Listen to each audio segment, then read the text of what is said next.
Hello everybody, and welcome to the Unity European Cup broadcast of Day 3 of Stage 4, the final showdown where top 8 teams of this tournament are playing in a double elimination bracket to crown the European champion of 2024. Unity European Cup is a tournament hosted by Unity Clash and sponsored by Nouns Esports. And today we've got some amazing casters. I'm Spartan Tano. I'm joined here today by Ghatlue and It's Me Fu, two of my favorite casters across the realm. How are you doing today? What's that with you, Keela?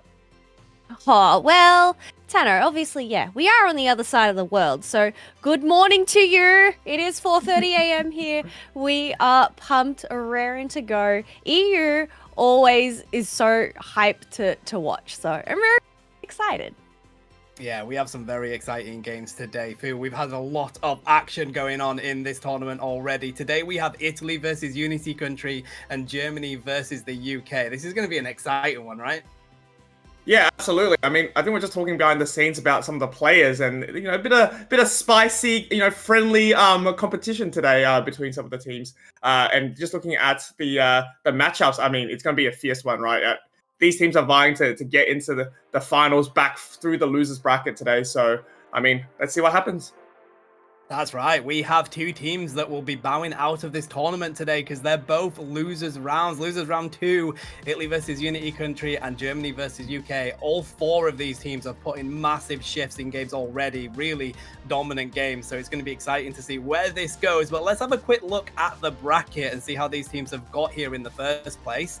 If we can get production to bring that one up. There we go. So Italy went up against Germany in the upper bracket. Germany ended up winning that 2-0, which was an incredible battle. That was really good. I ended up casting that alongside Ghatlue himself, which was really fun. And then Switzerland, UK. Switzerland taking the UK with the 2-0 on that one. Really interesting games, really close battled games. But then we head down to this losers bracket. Greece falling to Italy, unfortunately, and UK beating Portugal. So they've had a long journey to get here, Keela, which is a lot of attrition as a team. But I think the synergy is beginning to come out. What are we anticipating today, do you think? Ooh, honestly, anything can happen. I mean, we've only just received that new patch as well, which obviously you folks got to witness last night as well. But it's a brand new day. So I feel like, it's trying to get that momentum back. So you'd want to hope that teams have warmed up, practice a little bit beforehand, before actually going into the matches today. Rightly so, and obviously there were huge nerfs in that patch on the EX mons. Cerulege saw a lot of nerfs as well. But we still saw in the previous games a lot of domination of Miraidon. Zacian was used quite a bit. We obviously have seen the uprise of Lapras. Fu, will we see some Ghatlue Greedent today? They've buffed a lot of Pokemon. Ghatlue, the Greedent was in there. We know how much Ghatlue likes to see it. What do you reckon? Yeah, I mean, if you follow any of Gatlue's socials, you can see the excitement when the patch dropped. I think he's obviously one of the better Greedents I've seen in the entire competitive scene. So hopefully he brings it out. Maybe top path there, bit of stacking, bit of damage buffing. We'll see what happens, but I personally don't like the squirrel, but I'm very excited whenever Ghatlue plays it. So let's see whether we can manifest that today. Well, before we have a look at both of these teams, let's have a quick discussion, because yesterday we were talking a lot about our favorite Pokemon that we like to see played in these tournaments. So I want to know what you two are rooting for to pop up in this. We've obviously seen the patch. Keela, what do you want to see the most in these games? Oh, I honestly think we're not going to see it. Just like previous metas, even though it received its buff, Azumarill always has my heart. The blue bunny egg. So even though it received the cooldown reductions, I feel like in this meta, with the amount of crowd control that we still have, still no buffs to full heal, mind you. It's still, I feel like it just still struggles. So I'm actually pretty excited to see Blissey. I know Blissey is always a top pick, but the fact that we have Helping Hand Safeguard receiving those buffs, so whether we're actually going to see that side of Blissey come out into play today. That will be an exciting one. Fu, what about you? Yeah, just on the note on Blissey, I think Glaceon might make a small comeback. I think a lot of its moveset got buffed, and the fact that Helping Hand is now quite incredible. I think if you're running the Ice Shard, Icicle Spear combo, that could be just insane if you can, not get dived by any of the enemy team. I think I think Lobo calls it the big blue button, right? If you just click it and all the spears just come out, and it's hard to run away from something like that, yeah. That is very true. I think I'm with you though, Kilo. I feel like full heal, #buff full heal. We need it. It is so frustrating with all this CC in the game. We're praying for it. If anyone takes anything away from this, #buff full heal. But let's have a quick look at these teams as we get production to bring them up on the screen, and we can take it in terms of talk through who we have coming on up. The first game is going to be Italy versus Unity Country, and then Germany versus the UK. So why don't you take us through Unity Country here, Kilo? Yeah, so on Unity Country, it is actually their first time participating in UEC. So that has been really exciting to see that they have made it this far. But we do have Nine Apples, Sunny Love, Salute, Pepsa, Mugi, and then their substitute El Shaddai as well. So these folks, looking at their stats, they have pretty much come top 8, top 16, top 18 in the EU competitive scene. So they are very much well-seasoned players to develop this team. And I'm really excited to see how far they can actually make it for their UEC, for the first UEC run.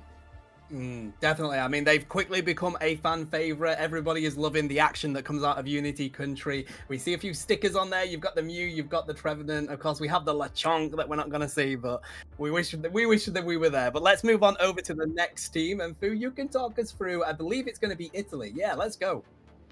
Yeah, awesome. I mean, some of these name cards are very familiar in terms of the names. I think they're quite well known in their region. We have obviously Klaus, Zervis, Cree, Potato, Natello, and also rounding up with I think it's Salsom.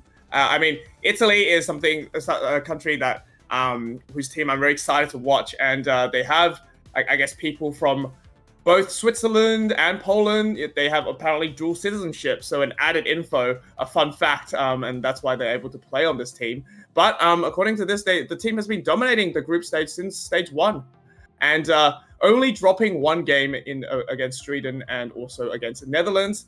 But unfortunately, they did go down to Germany. However, as we always say, that there's a dream in the losers bracket, so hopefully they can get that golden ticket back into the winner's side of things. And their team intro is Italy is full of inters, but God is with us. So we'll see how strong that is today as they go up against Unity Country. I mean, Inters, they definitely have not been doing that. They play really aggressive to Italy, and it works in their style. But they did obviously lose to Germany in that upper bracket quarterfinal. If they beat Unity Country and Germany beats the UK, we are going to have a replay, and that could be a very exciting situation to be in. But I believe we are getting ready for this game, so we'll hop over to the first set of the draft. We'll do it all together, and then I'll leave you two to cast this very exciting game. Here we go. All right, let's see what's going to be banned first. So obviously, with yesterday, we have been seeing a lot of Lapras played as well, but most people have been sticking to that Zacian, Umbreon bans that we see quite a bit, and those all-rounders getting peppered in there as well. Let's see what the first ban is going to be. I'm going to predict Zacian. Oh, they're going to go for Ceruledge. Understandable with that one. It's really surprising. Yeah, I was going to say, is Ceruledge received the nerfs? Right, but the fact that it's still getting banned is just showing that it's still prominent in the meta, so it hasn't affected it all that much. However, a Zoroark ban. What do you think about this, Fu? Yeah, I think it's a bit of a respect ban for sure. I mean, we don't see as much Zoroark, I think, since Ceruledge was a thing in the past few weeks, but it seems like, there's definitely very strong Zoroark players on the side of Italy there that they don't want to go up against. And Umbreon to round off the ban jails here, which is, very, very expected. I think Umbreon has been untouched for a while, and it just proved to be very strong in terms of a flex pick between your supporter and defender roles as well. I will say, yesterday, Klaus and Zervis put on an absolute show with Zoroark Comfy, so I'm really not surprised at that ban. I mean, speaking about Umbreon as well, Umbreon we were looking at the stats before broadcast as well. Umbreon is the second most picked Pokemon that we've had during the UEC, so makes sense for this to get banned. However, I mean, we have Lapras making that comeback, Potato selecting that up first, and look, we're still going to have Trevenant being picked up along with Mamoswine, so I think in terms of Lapras and Greedent receiving the buffs, just the defender role at the moment is just further elevated. There's just so much room for choice. And I mean, obviously, those two supporters still being selected up first as well. Yeah, I think whenever you see something like a Hooper on the enemy team, you do want to kind of match it with another A-Presser just to help out in the early game. And I think Eldegoss and Lapras proves to be such a good top path duo selection. It stops, people from coming in the to stack. It has that slow effect with both its moves as well. I mean, I'm so glad, like we talked about before, that Lapras is now back in action, but not just as your conventional defender role as well. I mean, just 3 green backgrounds and 3 defenders already selected. What do you think about that, Tano?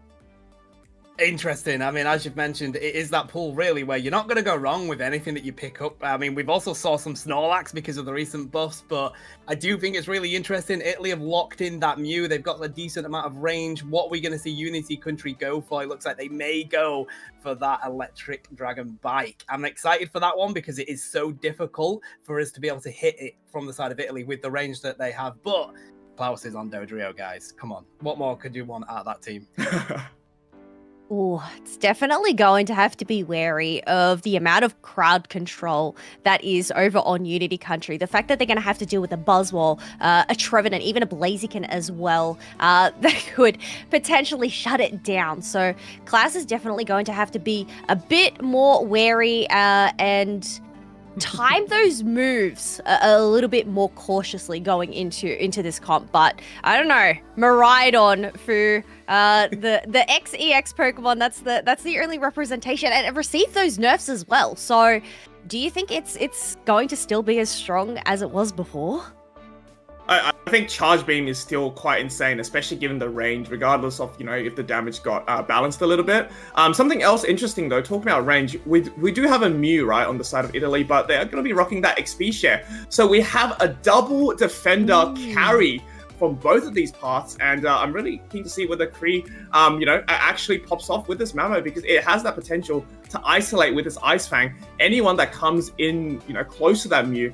And looking at the, the draft provided by Unity here, there's not a lot of Pokemon that can really access the Mew unless they go for like an eject play. The Buzzwole doesn't have that mobility to really get on. So let's see how it goes, though. For our first game of the day, Kello, we do have Italy on the purple team rocking up with that Lapras going that top path against Unity here, with the Torchic going to the central area to get that level 5 for that early game. Yeah, it makes sense. You want to try get that Torchic online ASAP, but it's interesting to see on the minimap, you can see both of those supporters going and helping out those central laners. So it looks like Hooper has taken that red buff along with that Gossifleur as well. So just providing those extra little bit of slows they come into combat with each other earlier on. Yeah, and I'm really keen to see how this top path fight actually goes, because Lapras is actually quite annoying at the start, as the Whirlpool just going to go through and deal so much damage, as well as that secure potential as well. But obviously, this Buzzwole is looking for that level 5, and the Combustion's already on top there, Kello, just so that they can get this Buzzwole high up as soon as possible for that fight. Oh. But look at that, Dodrio able to quickly dunk it in their points, along with the Swinub and the Mew as well. So we do have Italy at 39 points to 0, giving Klaus some much-needed attack weight stack. Not stacks, but it looks like they've quickly pivoted up into the top path, and we have a 4v4 brawl that depleted really quickly, and it looks like everybody's just going to pivot away back to their respective lanes now.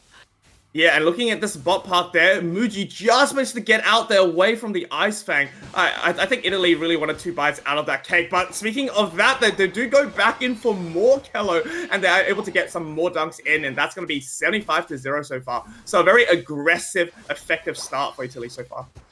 Oh, but you know what? The action isn't going to stop here, Fu, as Italy is looking for an invade. Did we actually have that Eldegoss picking up that red buff? Or is that the one that they had from their own central area.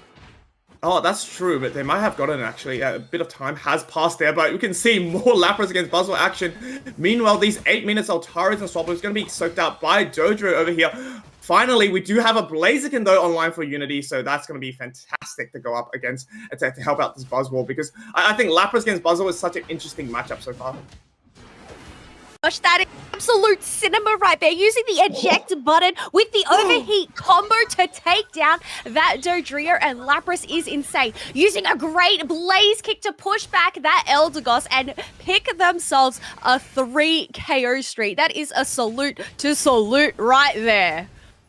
Yeah, absolutely. And all these birds going on the side of Unity as well. I mean, it's just such a fantastic response to the aggression that Italy has brought out here. Mew looking to probably get some vision and pivot down to the bottom path there, where members of, I guess, Italy are just, combining together. And that's something great about Hooper, right? I was just going to say, Unity had so many players in that top path, but a simple Hooper highway just brings everyone down here for this abasement Regice. Yeah, it is slowly getting chipped away. Trevenant trying to zone on in using their wood hammers. We do have that Piloswine that is super duper low. Nonetheless, they still get a chance to take down that Blaziken. No reset for the Trevenant or the Hooper as they end up getting eliminated, and Italy have walked away with that Reg Ice buff. That was an insane eject Ice Fang by the Piloswine to confirm that KO and then evolve to become a Mamoswine. I mean, I love seeing damage defenders in this game, and we get 2 of them here. As the Lapras is just so chill against the Buzzwell, it's actually got nearly 2-level lead on this Mosquito Pokemon, and it's just not afraid at all. No, it's just soaking up all of that damage as it has popped that Unite just to give it a bit more shielding so it can just continue ramming on into Unity country here. Using that Perish Song. They're so close to getting taken down, but they finally get finished up by Miraidon's Thunder. Yeah, I mean, the range is quite insane on this, and Dodrio with the Tri-Attack looking for the opportunity. The Mamo will pick off Hooper. That's massive. No portals for them for a little bit of time as they continue to push on here. I mean, Dodrio doing a fantastic job just to do damage with the Tri-Attack and picking the exact moment to go in. Dunks are coming through from Italy on top. They do manage to break Kello as the Mew has this boosted combo, and the Beam just manages to not pick off the Trevenant as the Hooper portal will be able to save them. I mean, this is just scrim against scrim, fight against fight at the moment in the enemy center area. Look, we did have Tano say that Italy like to play aggressively, and I've got to say they are definitely demonstrating that aggression. We do have Lapras and Eldegoss dealing with this Regieleki who is on half HP, but there's no one from Unity Country in sight to actually go and contest that. Buzzwell does end up getting taken down on that bottom path as we saw on that mini-map. Now, while this Regieleki has been taken, that is going to distract some of those members from Unity Country because they have to deal with it. But they do have that Hooper portal on hand. Yeah, they do. And I think, speaking of Hooper portals, though, it's so great that Italy has broken both the tier 1 pads of Unity here, because that means that, obviously it nerfs that ability to go in through the portal a little bit more. But more action starts again. Parasol will be able to execute Blaziken there, and the Lapras is looking for more there as the Buzzwell is trying to grab in. The Eldegoss will crash down to save this Lapras, but it seems like they just want to either damage farm or just delay the 2 members of Unity to come down for this base ice again. As the Miraidon Unite's going to go through and potentially, yes, they will secure it for their team there. So Unity obviously getting a little bit of levels there as well as that regen of health. I mean, we talk about the nerf to Miraidon. The charge beam still does so much damage there, Kello. Oh, it's just the range that it's able to provide, but the fact that you have Thunder being laid on the ground to just chase on down, it is so annoying to deal with. But otherwise, the point board right now, 275, 237. We do have Buzzwell being able to dunk in 14 points, but Hooper does end up getting denied. Lays down that portal, but unfortunately, it is a little bit too late as Mamoswine was able to finish the job there. Oh, the full heal through! Oh my god, the full heal. We talk about how important full heal is here with the Dojo triple trample to go through to actually knock out the Buzzwell for their team. I mean, this fight has turned it from a one-sided of Unity Country into a aggressive pushback by Italy there. Another Trevenant not going through the portal was massive for Italy to make that pick for them as well. Blaziken got a few dunks at the bottom, but obviously the points are on the side of Italy, and it looks like the levels will be 2 as the Chargement going to go through and poke out some members of Italy. But I mean, some of these fights just seem to be so unnecessary at the moment, Kello, as this Blaziken is looking to 1v3, just not good enough against the other guys. No, there wasn't the backup there, but I guess, sometimes you've just got to int for those stacks. I believe that was in their description Italy. there. It was Italy that had that, my bad. But yeah, having the extra AOS energy on the floor allowed Blaziken to get in those extra bit of stats before that final stretch. So just to give it a little bit more of that boost, sometimes you've just got to, take that KO timer. At least it's the reset. But 20 seconds left until then. We do have another Reggie Alecki for members of Unity Clash. I hear the 5th is going to be Maridon to join the party. Mamoswine is going to decide to leave that, not looking to get caught out during this time because it is close here, Fu. Yeah, it's close for that. Requires a 2 spawn. I do want to see this Buzzle and Trevenant stick very close to the Maridon because right now, Dojo has been insane to put so much pressure on that electric bike Pokemon. As the Chargement going to go through, poke out a little bit of Mamoswine, but Italy has so much Ray Pit control so far, and they're really funneling Unity onto that top side where that Lapras is. And look at this, the 68 is going to bring the score a little bit closer, but the onus is still on Unity to make a play to take this Rayquaza fight and potentially win the game number 1 of today's clash. Yeah, there's still 103 points of difference here. So Unity Country need to try and find a pick. Lapras, though, has decided to go out on a limb and target that Maridon with that Perish Song and Unite Move combination. Now is their chance. There's their time. We have the Phantos Forest coming on out through to give that Trevenant some shield, but it is just an absolute mishmash of moves right now as we do have Buzzwole getting taken on down and HP levels are about half. Yeah, I mean, it's a tug of war, but it is Italy that's pulling on their side and really getting a KO streak of 3 from the Dojo means that they're once again just looking at this Blaziken for the final KO for that ace for their team. That is going to be a team wipe of Unity Country, and Italy looking very strong in this game number 1, looking just to secure uncontested of this Rayquaza. Lapras getting it, Potato absolutely a menace there, running at the Maridon, as you said.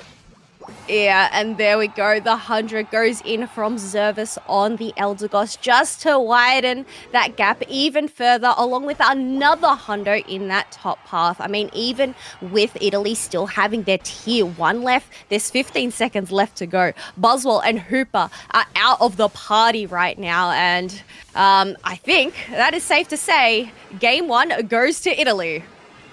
Yeah, game number 1 indeed. And just, I guess I'm just so in awe of the Ice Fang that I guess Mamoswine has been able to use all throughout the game. It was just so integral for anyone coming close to their team. And the stun duration is actually quite long here, Kello. So anyone that's looking at the engage can obviously get a free pick there. But Klaus getting that MVP, I mean, the amount of pressure it put on the back line for Unity was just really, really crazy. And I mean, it's just, when you have something at the back of your mind, having a Dojo running at you, and then it turns out to be a Lapras as well, I mean, things are quite difficult for Pepster there for sure.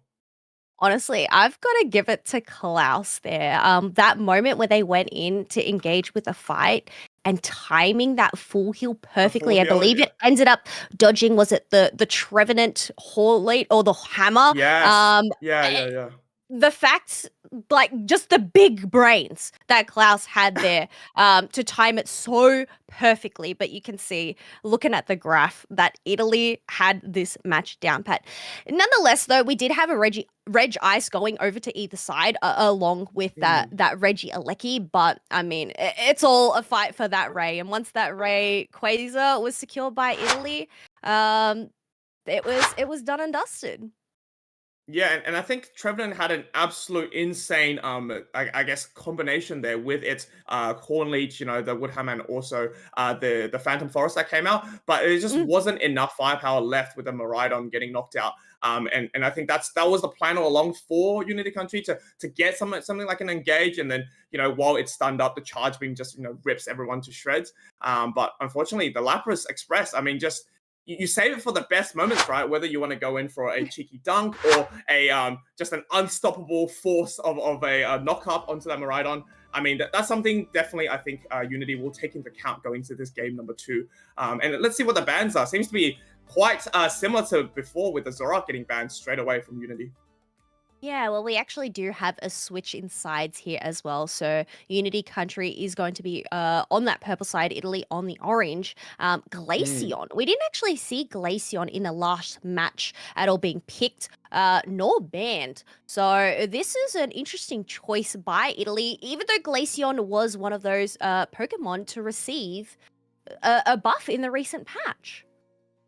Yeah, it's a maybe they're adapting to a possible response by Unity. Obviously, we had double defenders that Italy pulled out before, the Mamoswine and the Lapras. So maybe they're like, oh, if Unity sees it to be quite effective against them, they might pull out the Glaceon. So we'll see how the strategy works there. But Hooper Band's quite interesting for sure. But that's going to allow Muji to lock in that Umbreon first pick prior, which is very, very popular for a lot of the regions here.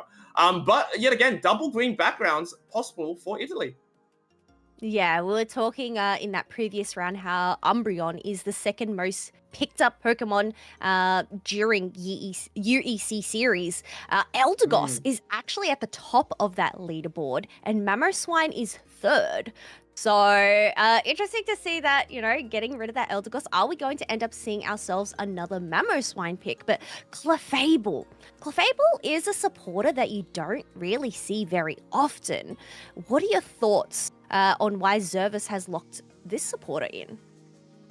Yeah, I mean, Clefable is an interesting pick there. I'm actually quite interested to see whether they do run like a death ball kind of comp. I think a lot of the teams that like Clefable, they like to clump up together and become this just a ball of unstoppable force, right? And maybe that's why they banned Glaceon as well, because Glaceon with the Curse Incense and the Spears could be quite a counter towards something like a Clefable.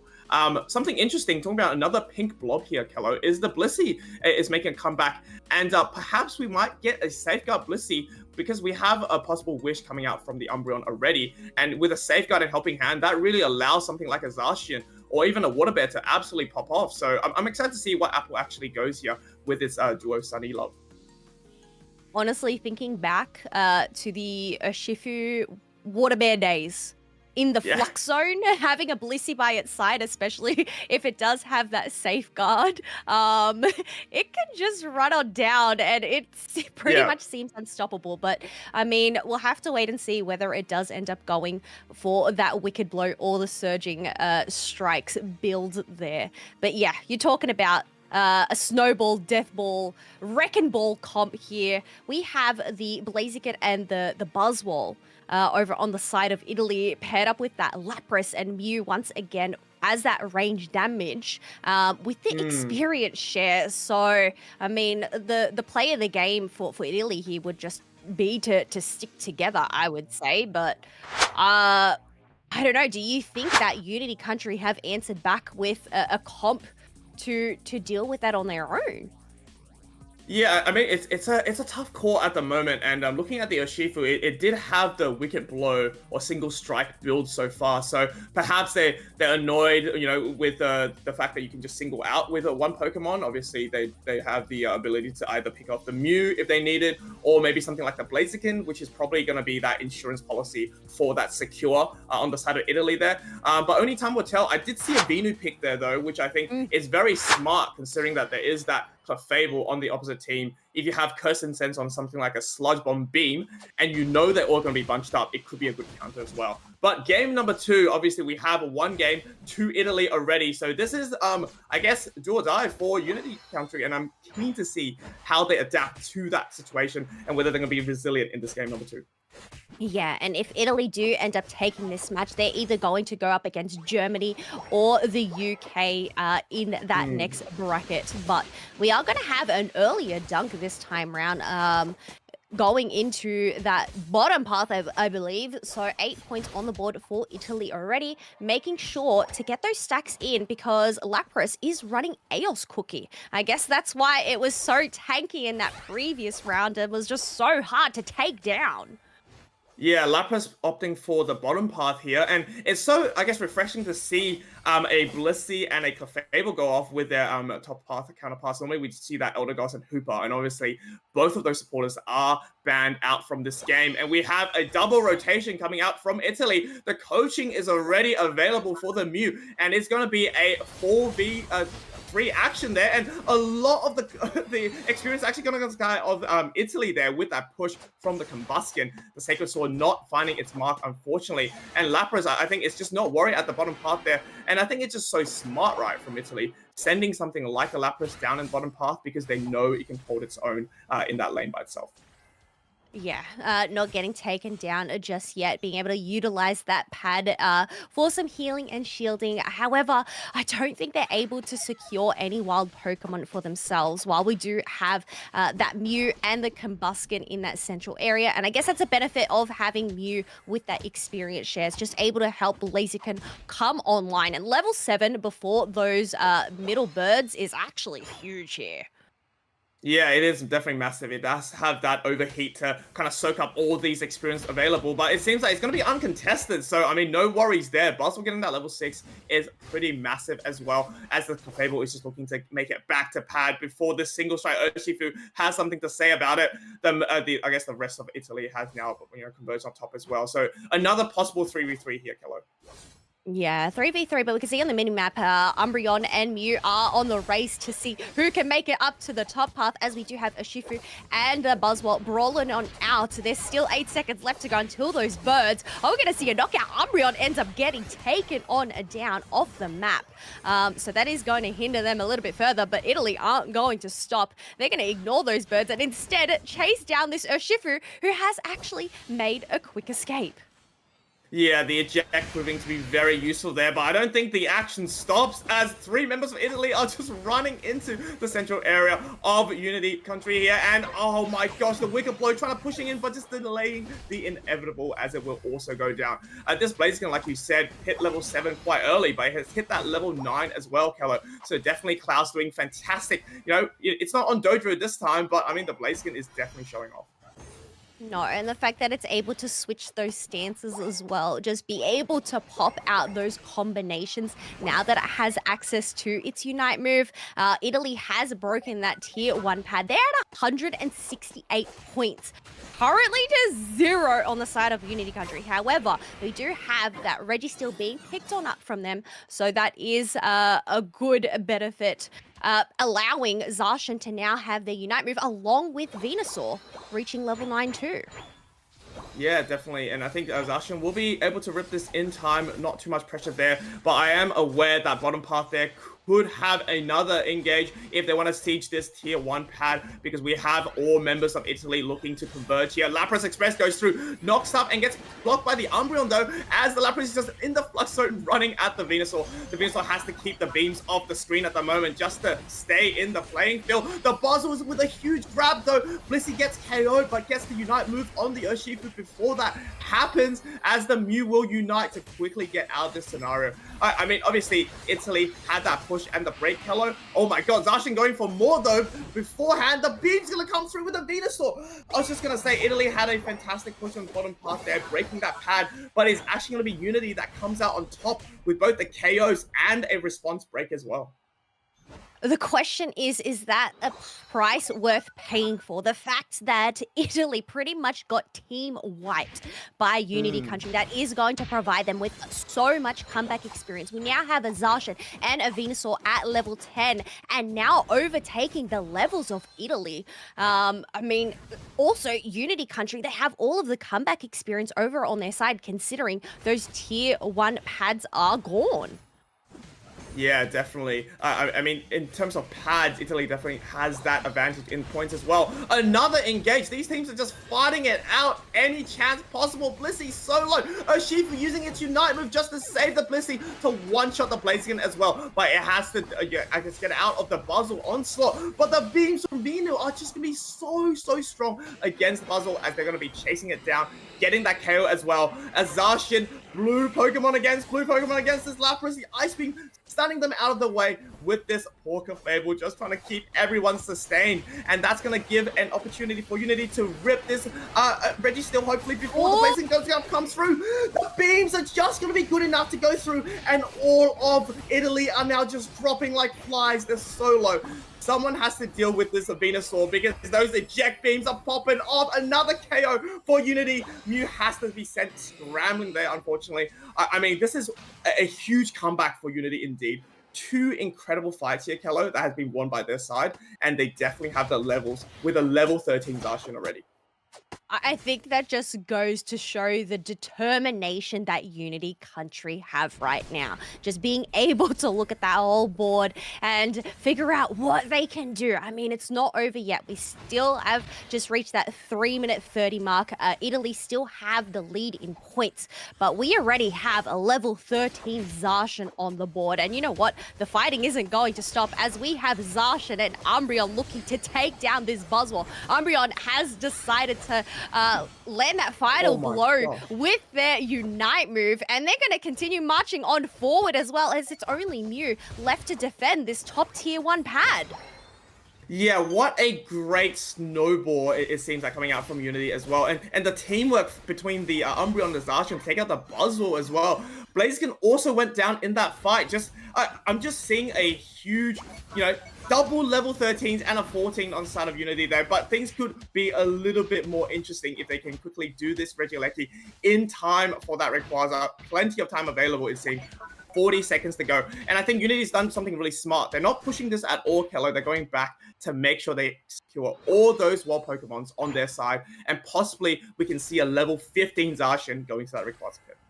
Well, yeah, 25 seconds left to go until the big green dragon does spawn, and it's only the Zacian that has a yellow dot above their head, so they definitely need to prioritize that. Otherwise, looking at the opposite side, Lapras and Clefable are also missing theirs. Blaziken doesn't count because, I mean, it has that low cooldown, but you know what? We're going in for a bit of an early fight here, as we do have some beams shooting across the map. Lapras is quite low, does end up getting pushed back and forth by the Umbreon, taken down by the snarl of the Umbreon, and we do have the isolation because of the Blaze Kick, but Blaziken ends up getting taken down. Oh my goodness, Fu. Now it's just a game of cat and mouse. Buzzwole trying to make an escape and punch on back as Rayquaza is at a quarter HP right now. Oh my god, it's up to the Mew against the Wicked Blow here, but you get stunned. It's with the Zacian. Don't forget, it has its Unite move available too for that Secure as well. And this is a comeback that we did not anticipate looking at the start of the game. But Unity Country has played so well. They're winning all those mid-game to late-game fights as well. Blaziken obviously has that damage coming out from the Blaze Kick, but it is just not going to be good enough, as 300 burgers will go in for Unity. And I mean, 1 minute and 12 seconds to go. We can't speak too early, but by the way it seems, definitely we have a huge lead coming out from Unity. Ooh, but we do have 2 members of Unity down. Blissey KO counter is 25 seconds. All members of Italy are up. Looks like they're just going to collaborate together. Look to see if they can just farm back any sort of Unite move that they can to go and make one last final hurrah on this top tier 2 pad. Here we go. All 5 members of Italy are now going to be converging on the T2. They need to score a whole lot more than 100. So Shifu there just to make sure that we can get some sort of, damage through. But speaking of damage, the beam from off the screen will be able to chunk out a whole lot members of Italy. And they're going to be dropping one by one. Blazing goes down. Lapras goes down as well. But it does get traded with the Venusaur going down as well. I mean, 3 members down for Italy now. I guess the mountain's a bit too high to climb as 10 seconds remains on the clock. What an incredible performance by Unity there to bring it to a decisive game number 3 scenario. This is the action I like to see, Kello, at 5 a.m. OCE time. Oh my god, my poor neighbors right now. I am yelling, oops. But just these matches are absolutely insane. And we can see why these teams have made it this far in the competition. I mean, we are one apiece. The action isn't going to stop here, Fu. No. So going on into this next match, but we have Zarshan picking up that MVP. Looking at Zervis's healing, 92. I mean, Sunny Love with the 85k healing as well. But you know what? I mean, Zarshan, it received nerfs, didn't it? I believe it received nerfs in the latest patch. Were those nerfs enough? Yeah, I don't think Nine Apple actually updated their Pokemon Unite app, so they're still playing on the older version. That's why they've been doing so much damage. No, but for real, I guess just the prowess of how good they are on that Pokemon, and using the Unite moves at certain moments just to either get an important KO or go for the secure. And I think the pick on Klaus there at the raid fight just meant that they were so much more confident securing that Rayquaza, being that there was only Osu on the Mew to really counter that. And I mean, I was panicking for Unity for a bit because of the Blissey not having their Unite move up, Kello. And just as the engage went in, the Blissey ticked over to its Unite move, united the Urshifu in time, and Salute obviously just popped off with the Wicked Blow as well. So fantastic game number 2. And I think this is why these teams are, I guess, so competitive, because it really comes down to wire and some decision making in some of these games. Yeah, it all comes down to that decision making. I guess some have compared Pokemon Unite to a game of chess, right? Having a look at the board. Okay, what's on hand? What do we need to do? The fact that they were able, to win those team fights, take 2 Registeels off the table just to give him that extra edge going into that. It was definitely quite that comeback play, and I am so excited that we have a round 3. But folks, before we do have that round 3, we are going to take ourselves a quick break, run some ads. Also, shout outs to Nouns who have sponsored this event. They do actually have a merch line available in the store, so I'm sure we'll end up popping that up on the screen for you to have a squiz. And if you use Unite at the checkout, you get 10% off. But we'll be back in 2 minutes or so.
Hello, everyone. Welcome back to the Unity European Cup broadcast, day 3 of stage 4. I'm with my fellow caster, Kellosaurus here, and we've just seen a showstopper of a match that is not going any time away, because we had a final game. It is one apiece between Italy and Unity Country.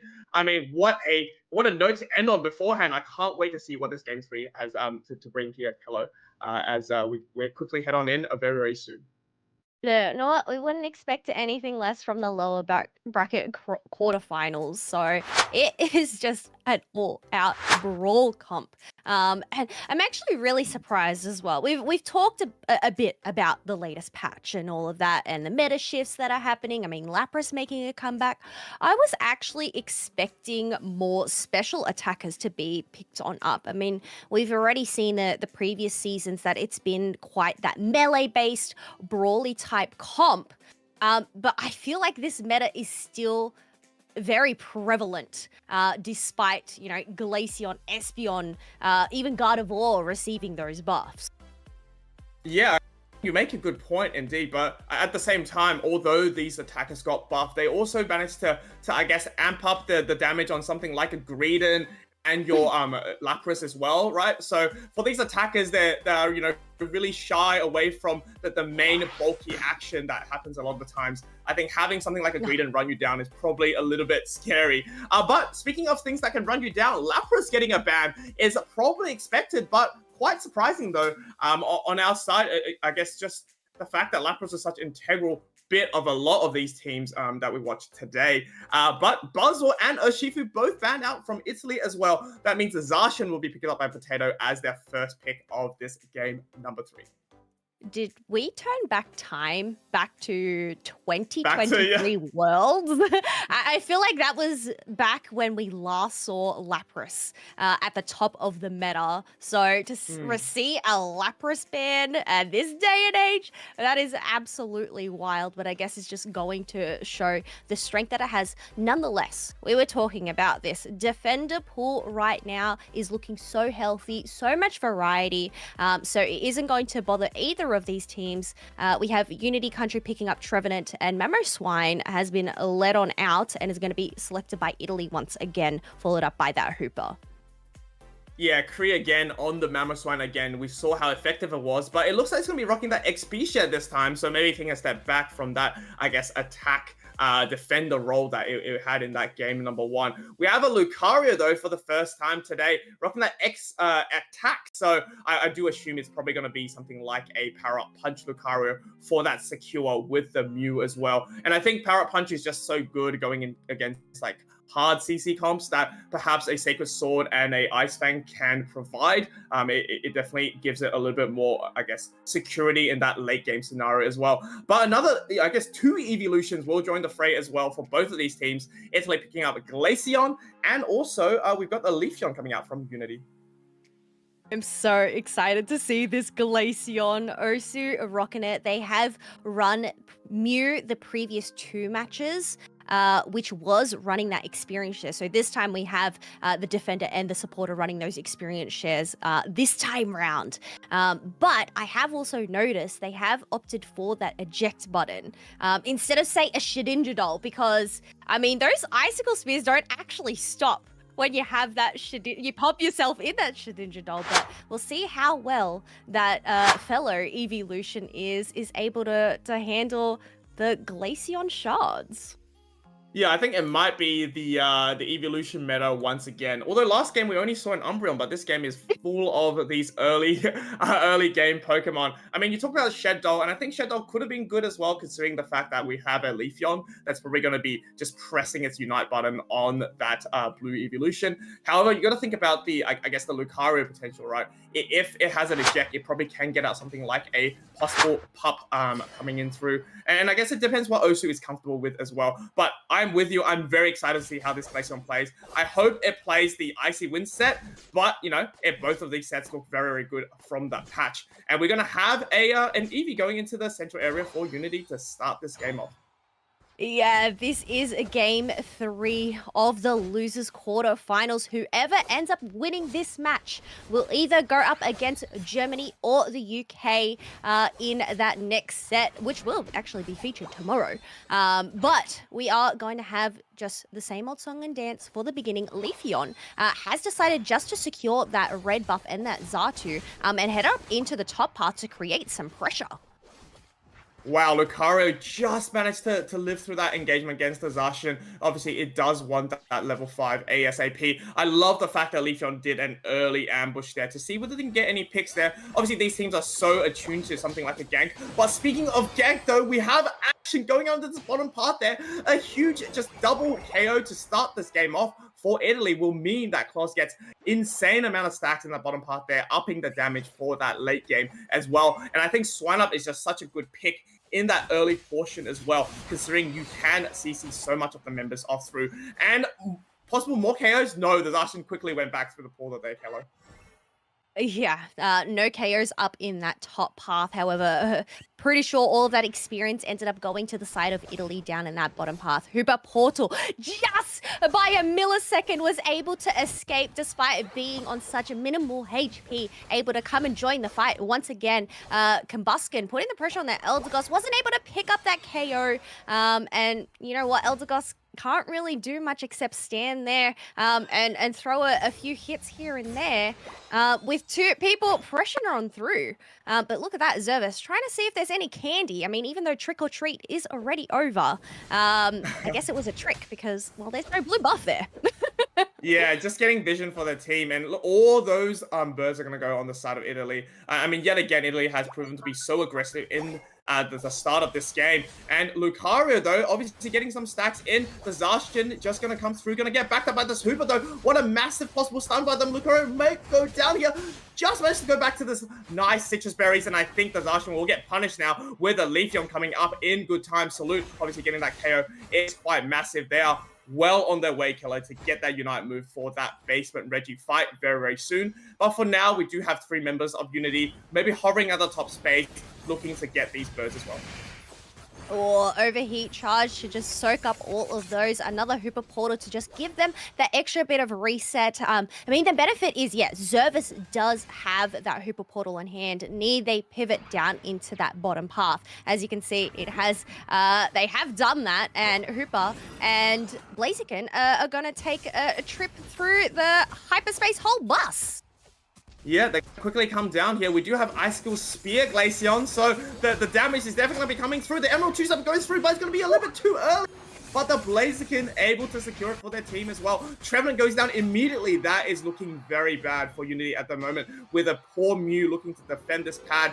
I think giving up is probably the better option there. We have a massive 30 overdunk for Italy there, sending them over the 100 mark in terms of the points, and only 4 points available for Unity here. I mean, I guess it's just the one stack that Lucario got on the top part. Yeah, this is a massive lead. We already have 2 level 10s on the side of Italy as well, and the action isn't going to stop as they're going to go and invade and keep the pressure on in this central area. You have Leafeon getting taken down. Eldegoss ends up getting picked up by the Ice Fang, and Blaziken locks the secure, and Glaceon also picks up another KO on the Trevenant as well. So this is just the snowball comp that is coming in from Italy, as we do have Hooper also dunking in 27 points. Yeah, to add on to that, Zacian also was able to do that Regieleki while all of that was happening. A massive beam from Mew though, but obviously Mew is still a little bit under level there. They do let the Regieleki in, probably just going to afford the, I guess the 18 overdunk coming out. Blaziken just thinking about whether they should actually go for the dunk there. We do have Hooper to quickly dunk in. No, it's going to be the Blaziken, but another engage is going to go through. Glacial will pop the Glacial stage to just get those spears going as they lock onto the Trevenant. Oh my gosh, the ice combo of Kree again, picking them up with that Ice Fang into the spears. I mean, if this is the last thing you see going to the home pad, that is definitely going to be traumatic as you go up against them once more.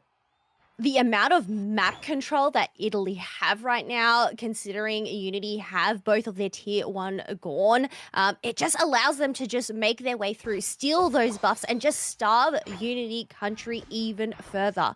Although, interesting play here, as we can see 5 members of Unity up in that top path, looking to make a move on this tier 1 and deciding to leave that basement Reggie. But you know what, Italy, they're on the job, they're aware of this, and we actually have members here ready to defend. Wow, a Hooper unbound while the portal was going through to make sure it's safe through that unbound was quite a mechanical prowess there for sure. Lucario maybe getting caught out here, has to quickly dash out, not level 11 at the moment, so it still can get stunned regardless if it has that power up punch up. More fighting in this bottom part there, as the basement Reggie will be a Reg Steel though, and the Leafeon, not a lot of HP available, tries to jump on the Glacier, will be able to quickly knock them out though, so perhaps this is the turn of event. No, Blaziken able to secure that Reggie steal once again. Everything is going on the side of Italy at the moment.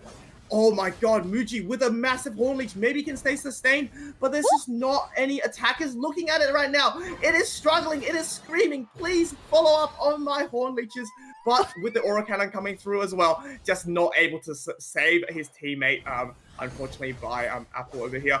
Oh, as the Seiko Sword's going to go through. I mean, these teams love to fight, Kello, and I'm all here for it. But, you know, when you are low in terms of the levels, it's probably better just to back away and do some more Pokemon. Yeah, looking at the mini-map, we do have a lot of yellow dots spawn on up on the sides. We do have another Reggie Alecki that is up in that top half as well, but no members of Unity Country have Unite moves on hand, and neither do Italy, actually. But 3 members of Italy are going to take the moment to shred down this Reggie Alecki and look to just create a bit more pressure on the side of Unity Country. But I've got to give it to that Glaceon. Holy moly, those shards are shredding once again. I mean, it's definitely going to be the Pokemon for Unity to look for to get that pick off if they want to have any chance to come back into this game. I mean, the top pad is now left on 8. I mean, they do have some good counter dunks in the bottom part there, but, you know, it is like, what, 232 or so points differing between both of these teams here, with the Rayquaza spawning in about 30 seconds. It is not over yet, right? We always say when there is a Ray, there is a way, but they definitely need to take out that Glaceon if they want to find that way to come back into this game. I mean, yeah, Glaceon being that threat, but also Blaziken level 14. Mind you, we do have Leafeon on the side of Unity at level 14 as well. So it's definitely going to have to time that Emerald 2-step at the perfect moment. Maybe more as a finishing blow rather than an engage, considering how squishy it is. So I guess it's going to have to come down to Muji, whether they can try and get an isolation with their Horn Leech. Yeah, absolutely. And Mamoswine obviously just trying to get vision, maybe some control here as the Lucario is looking to just enrage the Rayquaza for this moment. Both teams have really good secure potential. Look at Potato. It is all the way in the enemy's central area. I'm not sure whether Unity actually knows that. It might get an insane flank on this Mew if possible. Does anyone have vision of disaster at the moment, Keller?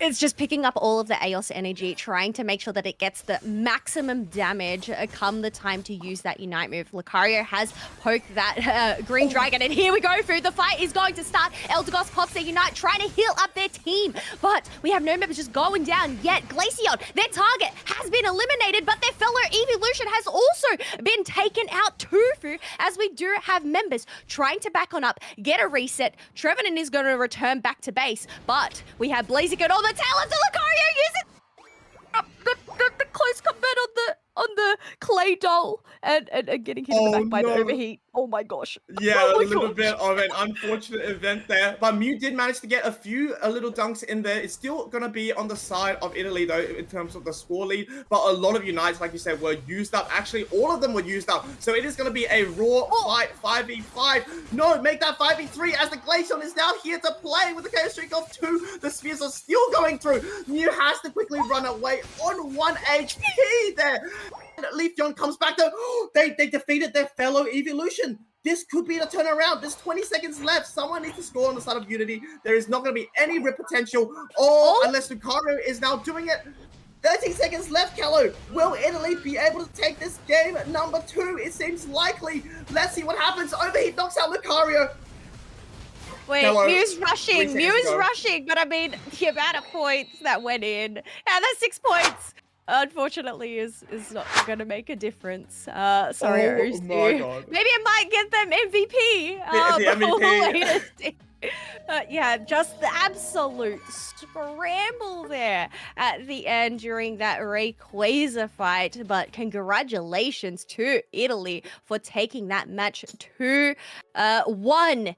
And MVP going to Klaus once again. But you know what? You've got to give it credit to the whole team. Just the synergy that they were demonstrating throughout that whole match. The Ice Fangs from Kiri again were insane. Zervis with their hyperspace holes. I mean, Potato, and even then, Klaus securing not 1 Registeel, but 2. Was it the Reggie? No, it was Reggie Rock first up, and then the Registeel. I mean, Look, Italy got all of the objectives. Yeah. I mean, for most of that game, the point or the score for Unity was just a mere 4. For like what 7 minutes of the game, and it just seemed like Italy had the hand on the wheel for a huge portion of that game and really just controlled how it went. It was really it reminded me of game number 2, where they obviously started off really aggressive as well. But in this game number 3, they kind of pulled the reins back a little bit. They didn't go for too many reckless engagements, and I think that really proved to be really awesome for them, because obviously they have the level lead and the points they're going in.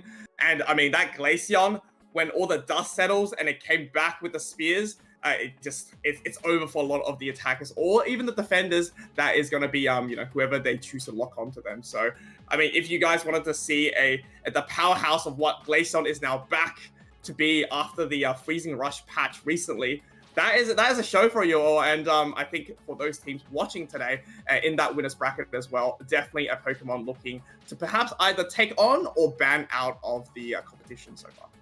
Well, yeah, we saw it banned on out in that second round, and I think all for good reason. But for Italy, it is time to rest for now, as we... Well, I mean, the action isn't stopping just yet, as we do have Germany and UK game coming up next. So whichever one ends up winning that ends up going up against Italy tomorrow. But before that, we are going to take ourselves a quick break. Once again, shout outs to our sponsors for this event, Nouns Esports. They do have themselves a pretty snazzy merch line here with the Unity European Cup logo along with the stars. So if you'd like to get your hands on some of this merch, be sure to use Unite at the checkout for 10% off. But for the meantime, we'll take ourselves a quick break and then we'll bring you back for our next match with Germany going up against the UK.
It is the era of the freezing rush, but folks, it has been getting pretty hot up in here for the Unity European Cup. For those folks that are just joining us, I am Kellosaurus. We have Spartan Tano joining us along with its Mifu. I mean, these matches, they have been absolutely spectacular. Tano, you were in the back lines. Do you have any thoughts before we get on with our next set? I mean, it just showcased how aggressive these teams are, right? Italy, incredibly strong, incredibly aggressive. Unity Country doing the exact same back to them. Like, this is the level of play we've seen in this tournament. It's so exciting. Yes, they are going to make it on through, but you know what? We have one more set to go to see who they're going to go up against tomorrow. Germany. I mean, there's a fair few familiar names on there. United Kingdom. There's also a fair few familiar names on there. So I reckon we introduce Germany up first here, Tano. Please. Oh, actually, no, UK up first here, Tano. Let us know who's on this team and a bit about them. Yeah, I mean, people, you've seen them play a lot already. We have Toon, we have Jellyman, we have Ripper, we have Bruv, Internal, and then Top Gun being the sub for the UK. Fantastic players. We've seen them compete, of course. A couple of Ghatlue's teammates there. A lot of top runs at UCS, EU Match Cup. Really strong battles going on for these teams. Their intro, Team UK just wants to win this year, as it's always been their dream for their players to win the esteemed European Cup. And then we can't forget the phrase that comes next. It's coming home! I'm so glad you got to do that introduction. That just suited you so well. But they are going to be going up against Germany. And folks, well, we are actually on the channel of somebody who is playing on Team Germany. Fu, can you please do us the honors? Yeah, exactly. We have the man, the myth, the legend himself, Ghatlue, going to be rounding off that team to begin with for Germany there, along with Venom, Indigo, and Laura Tucci, Saloni, and Leon as well. So a lot of familiar names on the same time. Obviously, Tano is taking the side of UK here, so I'm going to be backing Germany. They've done so well in the past. UECs as well, obviously participating in both the 2022 and the 2023 as well. And these players, I mean, just in competitive official tournaments as well, they've all come top 8 minimum. And obviously Ghatlue going worlds multiple times. I actually got to meet Ghatlue in person, so this is why I'm backing them, Tano. So you've got a fierce competitor backing person behind Germany here. And what we say is coming home. Well, it is coming home to Germany. That's what you were meaning. Coming home to Ghatlue on this channel, considering that is where the broadcast is. But before we get on into the next match, I think we need to have a squiz at how UK's and Germany run has been so far in this round. So we can see that UK was able to defeat Switzerland. However, they ended up getting defeated. No, UK got defeated by Switzerland, sorry, and that's how they ended up down here.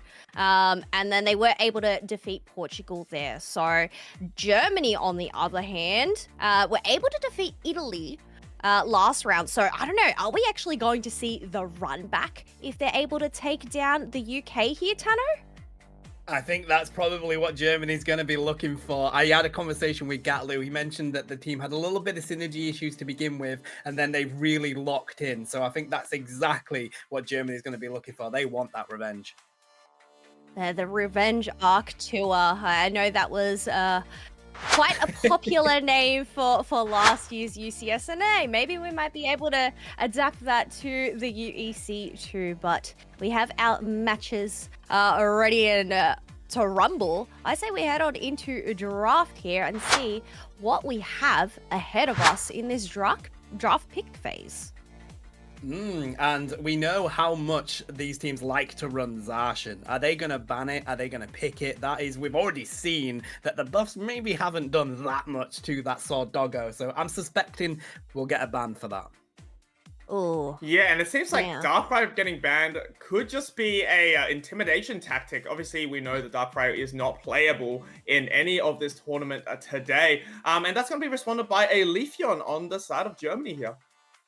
I mean, we did see that Leafeon in that last match. However, going up into that Glaceon, it just wasn't able to find that momentum. But yeah, you picked it. Zacian getting that second ban on the side of UK, and Umbreon just being that top defender pick off the table this time round. Although, interesting first choice here. Alolan Ninetales being picked up on the side of UK. We know that it has great crowd control capabilities, and I mean, yeah, we were saying that it is the freezing rush era, so I feel like it's suitable here to select this ice type Pokemon. And Mamo as well, Tano. Yeah, they want to take the freeze lane, the season 2 freeze lane away from the UK. And I gotta say, I love the A9 pick, to be honest. I feel like the buffs have been fantastic for it, but they've been utilizing it with that Blaziken quite a bit over on the side of the UK. And as I say that, look, they're gonna lock it in. Top Gun picking up the Slowbro as well. I like the core. No, in fact, they're gonna go for the Lapras instead, and one that we see used a hell of a lot in this tournament already since those recent buffs. I like the core that UK are doing over there. Yeah, these defenders have XP at the moment, but I do anticipate one of them will be changing. So it's probably going to be a damage Lapras, right? Damage Slowbro is so rare nowadays, but it could be cool if Toppy chooses to go for that route. Meanwhile, though, Indigo locking in that Blissey that we talked about how it has been buffed recently. And then Espeon, which I'm so excited to see. We've sort of ticking off the evolutions, right? As these games are going. We had Leafeon, Umbreon, and Glaceon. It is time for the Espeon show. And I think Psyshock is just insane at the moment with, I think, almost 6.6% damage buff from the Freezing Rush patch. And that's going to be responded by Tune on the Armourouge there, which got a negative or a nerf from the recent patch. So double fire to round off UK's comp here, Kello. Yeah, Blaziken being that last pick. However, it looks like Blastoise has been selected to try and douse out the fire that UK are trying to bring. Now, Ghatlue doesn't have the experience share, more going for that top path or rounder, I would say, given his history. But interesting to see that UK has no supporters over on their side. What do you think about this choice, Tanner? It's a very interesting one. I'm quite surprised with it. I suspect they were going to go for a supporter, but no. I mean, you can't even go for the Umbreon, right, to fill that support role because it's banned. So it is a really interesting one. I think the UK are just going to want to go really aggressive with this. Look at that early game. If they can get that Armourouge and that A9 at their power spikes quite early, they're going to feel pretty good coming into the battle against Germany. Maybe they're taking the approach of, hey, let's just drop the damage. If they get KO'd, they're not going to be able to, we don't have to worry about the healing that much for you. No, and I think, having seen so many games in the recent times, the word supporter is so loosely used now. I mean, I saw Jellyman chuck on a experience share. So that's going to be your supporter for the game, Tana. They don't have any other choice. And I think it's going to be able to give that Sharkit the much either XP buff so that they can get that Armourouge available as well as the Lapras in that top path there, or bottom path, I anticipate, in order to get that level 5 as well. So I think late game, it does definitely look very good for UK indeed. I like the Char Cadet jungle battle off that we're going to have going into this one as well. Fu, of course, Blissey providing some assistance to the side of Germany there with that rotation. So they're probably going to get to their lane a bit quicker than the UK. So they need that, though. We've got some pressure that can be put on. The Squirtle is going to be very strong in that top lane. Absolutely, and Swineup back again in the bottom path as well is going to have the XP share for that Espeon. So I'm keen to see what moveset Espeon will actually choose here. Obviously, just a reminder to all folks, we had the Future Side and the Psyshock buff there, but those two moves don't really seem to be used too much together. Most of the time, it is going to be that either Psybeam move for that secure potential, as well as your choice of preference between Storm Power and Psyshock. But we have possible 4 members of Germany going to be converging on top. The Armourouge is getting vision for the team and really just locking this Espeon out of the way. It's already chunked down so much, and I do anticipate perhaps some of these will go on the side of UK. No, the Ceruledge has something to say about it, though, as they are going to be rushing this Torchic, baiting out the eject, and obviously all these stunts coming in from Germany is going to be a great start for them. Very interesting that the UK decided to push the bottom lane instead. They've got the Firespin from the Armorer, so they're going to be able to score the same amount, if not a little bit more, down in this bottom lane to what the Germany did in the top lane. It's incredible that they're just evening out the pressure. And we see Cerulean come on down. They drop that Bitter Blade onto the big Lapras. Of course, they do manage to survive. It's quite a tanky one, and that passive is going to enable it to get away. Really a good aggression coming from Germany to begin with. UK need to answer with their own. We need to get this Slowpoke evolved. Yeah, speaking of need, it is quite urgent. I mean, Water Gun does something, but obviously you can douse that fire, as Ghatlue said, with a little bit more of that surf potential. And we do have Fire Spin Armor, which is going to be so exciting. I think I've always enjoyed watching Armarouges, I guess, just melt the enemies that come close together. It's kind of like akin to the pedal dance coming out from Venusaur that you see a lot of the times.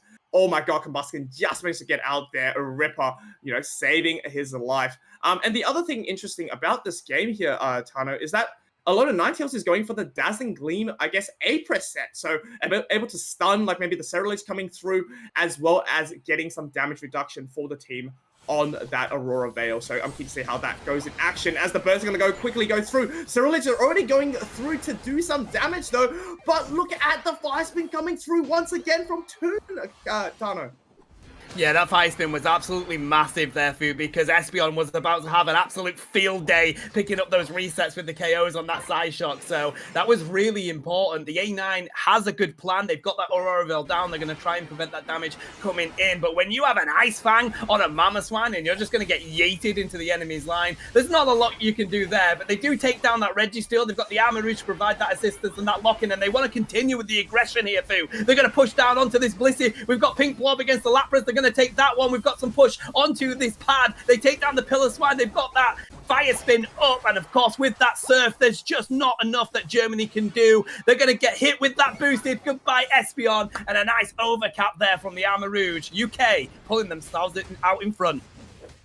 Yeah, UK doing very well so far. Ghatlue just managed to get out there with its Skull Bash. The Revenant ain't going to go through. Will pick up the Slowbro though, but it is back again with the Lapras damage and the Ice Beam. That's going to be stunning Cerulege from doing anything more than that. I mean, just looking at the levels here, Tano, definitely UK is now out in front. Level 10 Armarouge, a level 9 Lapras, as well as compared to, I guess, only the Cerulege on that level 9. So obviously Ghatlue still needs a little bit of levels to really evolve here. On that Wartortle at the moment, and maybe these birds can provide that much needed experience here. Well, this is why the UK is trying to make sure they're locking in any experience away from Germany. If you can stop that Wartortle becoming the big Blastoise, you're in a good position. But Cerulege hops into the backline. They lock in the Lecky, though, with the Fire Spin from the Armarouge. The Psyshock was so close to getting that one through, and they just want to continue with this aggression. They're going to continue pushing onto this T1. It's going to provide at least some catch-up experience for Ghatlue, but he's going to go down, unfortunately. They can get another overcap in this top pad, and the UK are really beginning to put a stomp on this game. We're about to hit 5 minutes, buddy. It's 230 points to 50. Yeah, I mean, level 12 on an Armarouge is quite insane. I mean, just no one on the team can really touch this Armarouge at the moment, apart from the Espeon without getting damaged. And I think the onus is really on the Espeon to maybe just stun the Armarouge for the rest of the team to go through. They do have 2 Unites available for them for Germany, as well as 3 Unites on the side of UK there. So UK definitely, yet again, in that advantageous position. And I think Germany's doing something very smart. They're letting this Regirock go in order to get some much-needed dunks on top. Lapras Express to go comes through, though. Might pick off Laura here. Might get surfed into each other as well. I mean, have you ever seen 2 defenders quickly delete a Pokemon that fast here? It is about the damage defenders for this patch for sure. It really is. Lapras saying, ding, ding, I'm going to catch that Cerulege, and they took the advantage. I was with you, though, Fu. I like what Germany did there. Give that bottom Reggie over to the UK because they weren't winning those team fights. Go score some much-needed points. And now they're going to grab all these little yellow dots on their side. We're going to see Pac-Man mode coming out of Germany right now. This is a good decision from this team. They need to catch up on levels, and they need to get some good KOs coming into the next team fight. We've got level 13 on that Armarouge, Fu. They really need to catch up to Germany right now.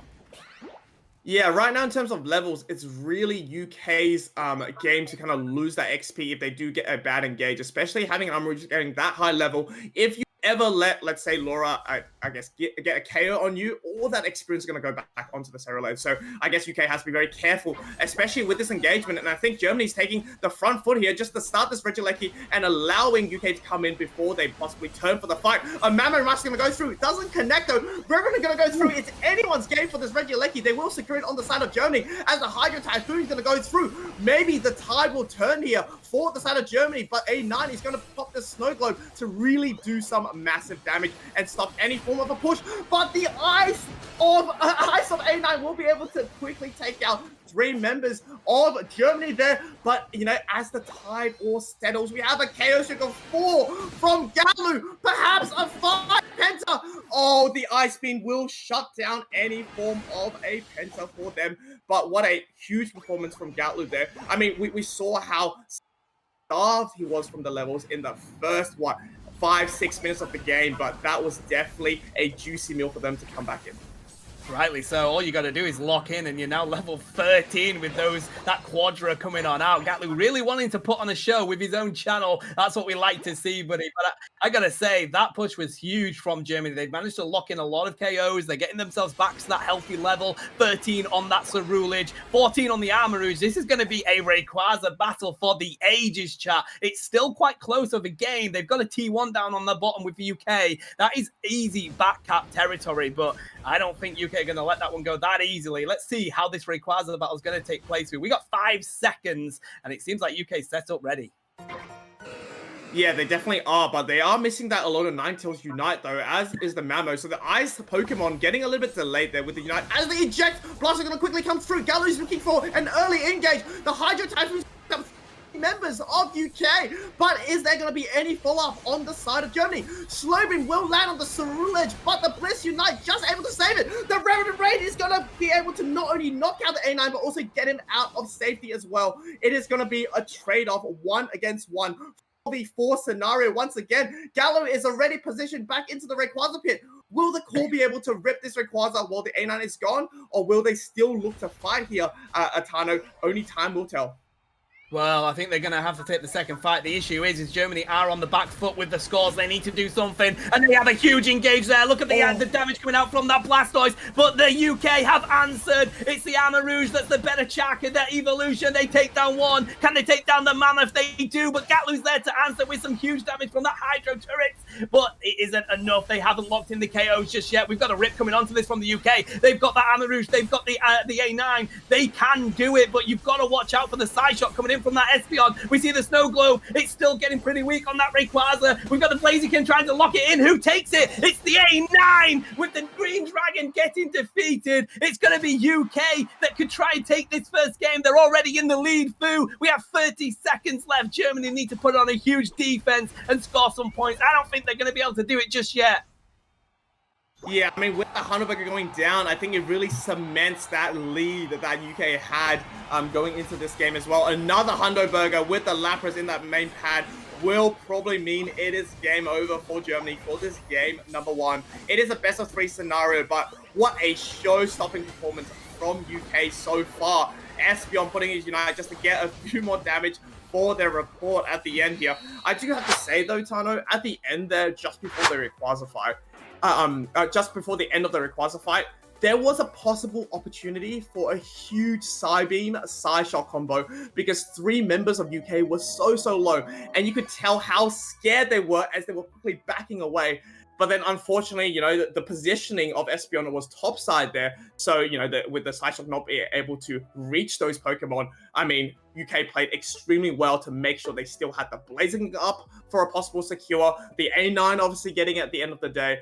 I mean, tough ask for a Saloni there to secure on the Espeon. But, I mean, what a wonderful performance. 96,000 damage from Brov HD here on the Lapras. Yeah. Is this even a defender anymore? It really should be relabeled, shouldn't it? Hey, look, we've had an all-rounder meta for so long in Pokemon Unite, and all they're doing is making these defenders the all-rounders. 96k damage coming out of that Lapras is just impressive. I know, of course, it is Bruv. He's a fantastic player, especially on those tanks, but Come on, that is ridiculously good. UK had the better tanks in my eyes coming into those battles. They just weren't able to get on to the Armor Rouge. They weren't able to get onto the A9. I was quite surprised at the Aurora Veil coming out of the A9. It did work, but I feel like the CC also from the Blizzard Avalanche would have been just as usable. They usually do that with the Blaziken, but I tell you, UK had a plan. They were coming into that with a smart plan, and they utilized it quite well, Fu.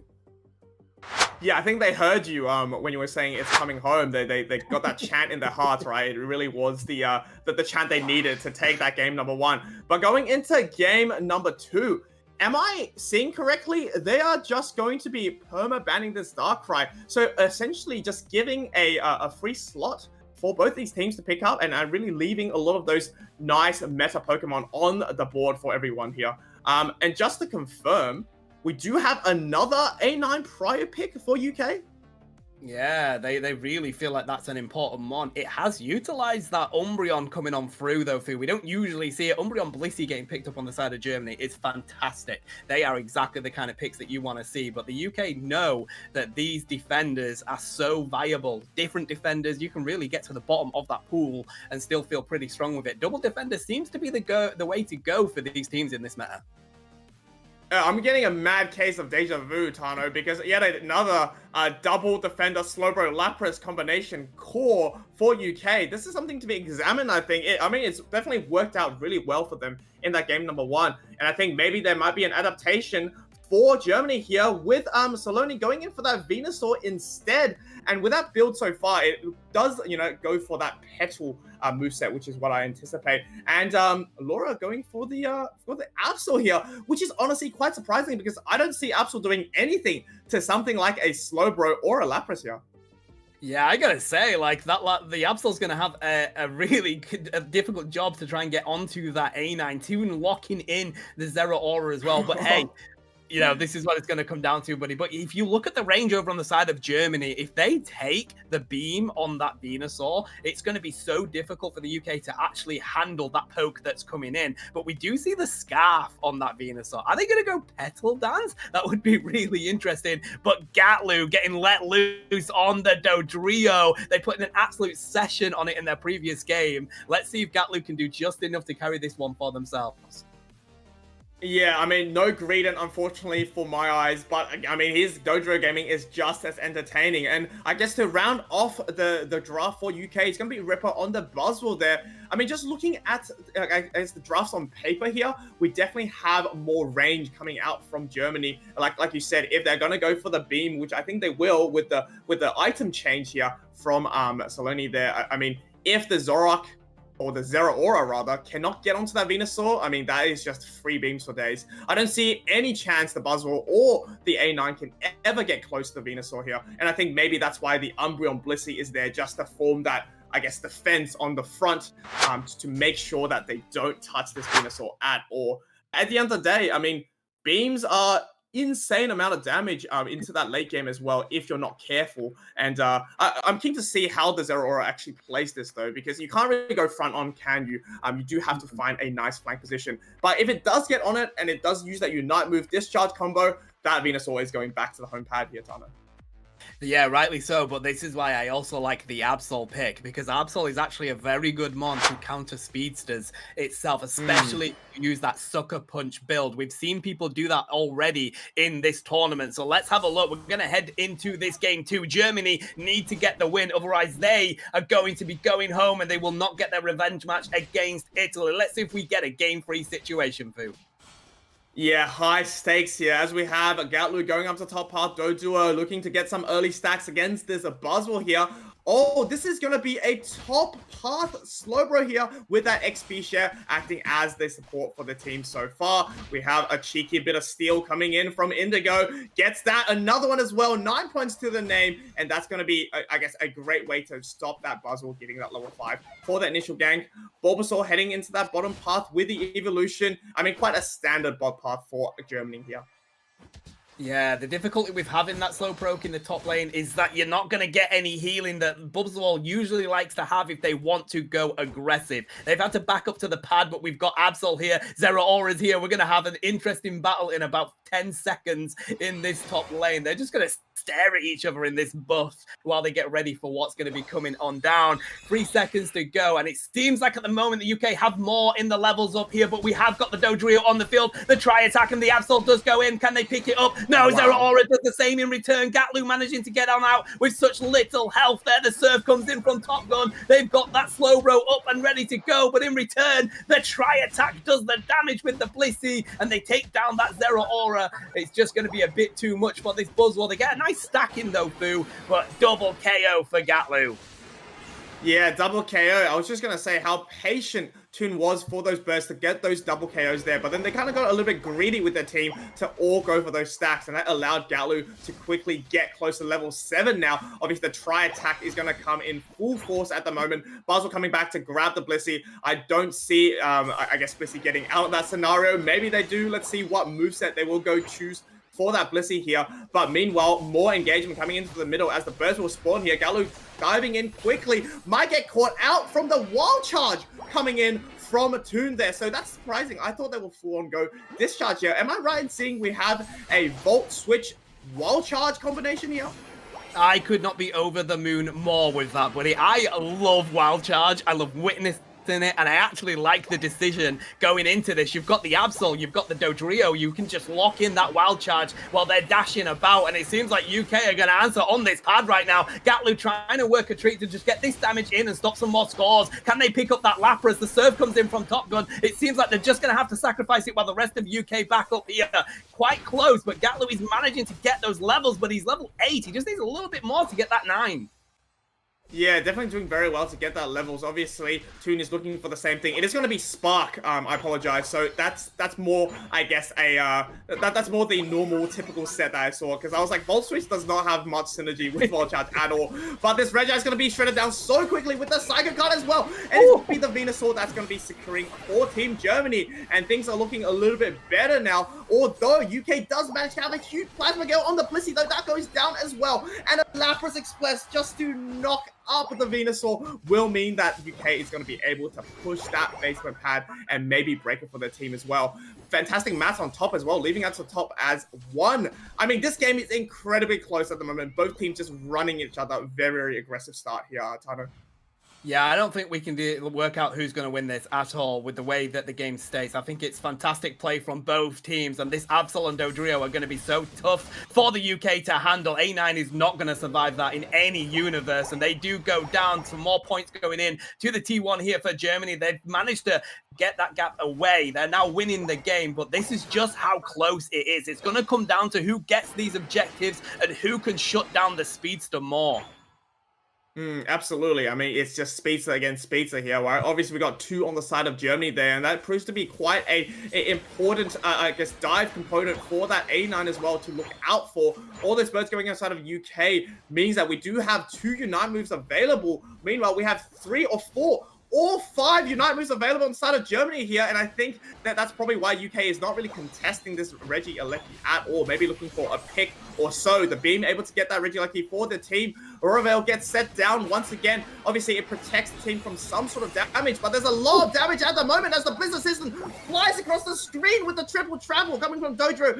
Ghatlue picking off 3 members there, along with the Venu as well. I mean, teams are just dropping now. Another one down for UK, but Germany losing 3 in the process as well. I mean, this is just a tug of war, isn't it? It really is. Germany are coming out on top of that one. They've decided to back on up from that Lecky. They had a good position to try and push it, but the springboard is now up. They're going to go grab some experience. That Reggie's come up bottom. And I've got to say, what a time to use your Unite moves there. They broke the goal with the Umbreon as well, so that Lecky could push that T2. But Germany are really coming into this one. They're farming quite a lot. The levels are going more their way now. The points have gone more their way. They're going to try and grab this Reggie still, while the Lapras is going to at least show show their face for it, try and see if they can take the steal away. But look at the zoning coming in from the Blissey and the Umbreon already. That Registeel is going straight to Germany. They've got the beam on the Venusaur to do just that, and they can continue to push, but they're gonna back on up. And it seems like UK want to answer with their own KOs. Top Gun going on in, Umbreon trying to answer, but really good macro play to get themselves away from that one. Oh, Absol getting a nice flank there with its Unite to quickly take out the A9, but it looks like the slow beam's gonna go on with the Buzzwole also slamming down to make sure that Pokemon gets out of the fray. At the moment, Lapras Express trying to run away. Umbreon looking to try to block this Lapras from going back to the home pad. What an incredible save, and I don't think they're done. It seems like it's more gonna be driving. No, they're gonna go quickly to get the blue buff there. I thought they might go for a cheeky dunk, Tano, but I think they just thought maybe the HP wasn't as high enough for that engagement there. As Sparky's going to lock on to Ghatlue, but the Bliss is going to take most of that damage. The Plasma Gale is going to go through, but I don't think Toon survived this at all here, Tano.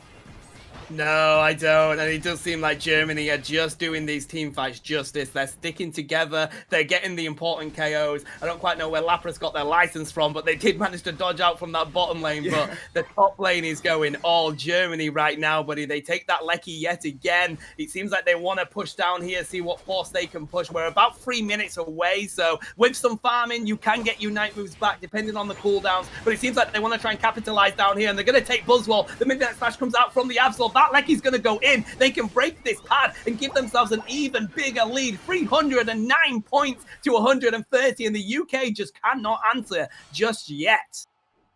No, they can't at the moment. I mean, there's just so much burst damage available for Germany. 3 level 14s on the side of Germany here, as opposed to only 1 level 13. I guess one of the downsides of running Wall Charge here is that it's very easy to get it to lock onto someone else if you have something like a dash, and I think that's exactly what Ghatlue has been doing. It's been staying with the Blissey and dashing out of the way. Lapras Express, an early engage, a late Unite, though for Bruff might mean that this could be the fight to send us to a possible game 3. Let's see what happens as the Dazzling Gleam's gonna knock up and stun Ghatlue over here.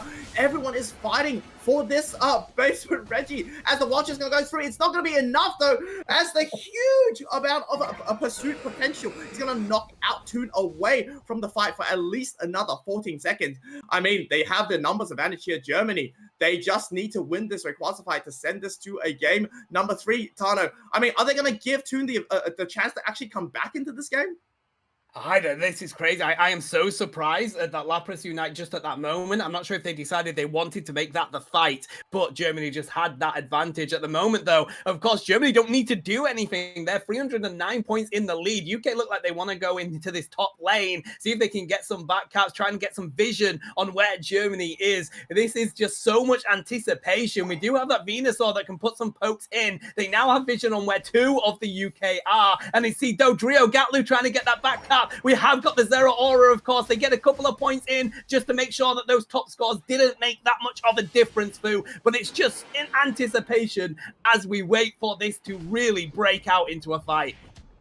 Yeah, I'm on the edge of my seat, but a huge lock-on isolation by the Buzzwole could mean that the Absol will get knocked down straight away. Unite moves are going everywhere. Slow Beam on the Umbreon is an interesting choice, as members of UK are now falling 2-2, actually. 3v3 scenario here, but like you said, it is up to Germany to make the play and win this game. And with 3 members out, I think Ghatlue's say that maybe we can just pick them one by one. It's only going to be a quick KO on the Zero Aura. So no problems in terms of damage now. Only Bruff available. Forget that. It is going to be a team wipe. Don't even need Rayquaza anymore, Tano. This is going to be the game for them to quickly get some more dunks in. I mean, like you said, 200 plus points in the lead going into Rayquaza. They're in such a comfortable position. Dodrio can score really well as well. So, I mean, this is what we wanted, right? We wanted a game 3, and these teams are definitely giving us that opportunity. One apiece going in from this game number 2. Fantastic, mate. Absolutely fantastic from both teams there. I gotta say, that Absol and the Dodrio worked, and they worked really, really well. Ghatlue was putting on a show for us in that game, and Germany were just really answering against the UK. I feel like that was a fantastic game. Both of these teams are really showcasing their skill on these mons, and yeah, I'm really impressed by Germany in that one.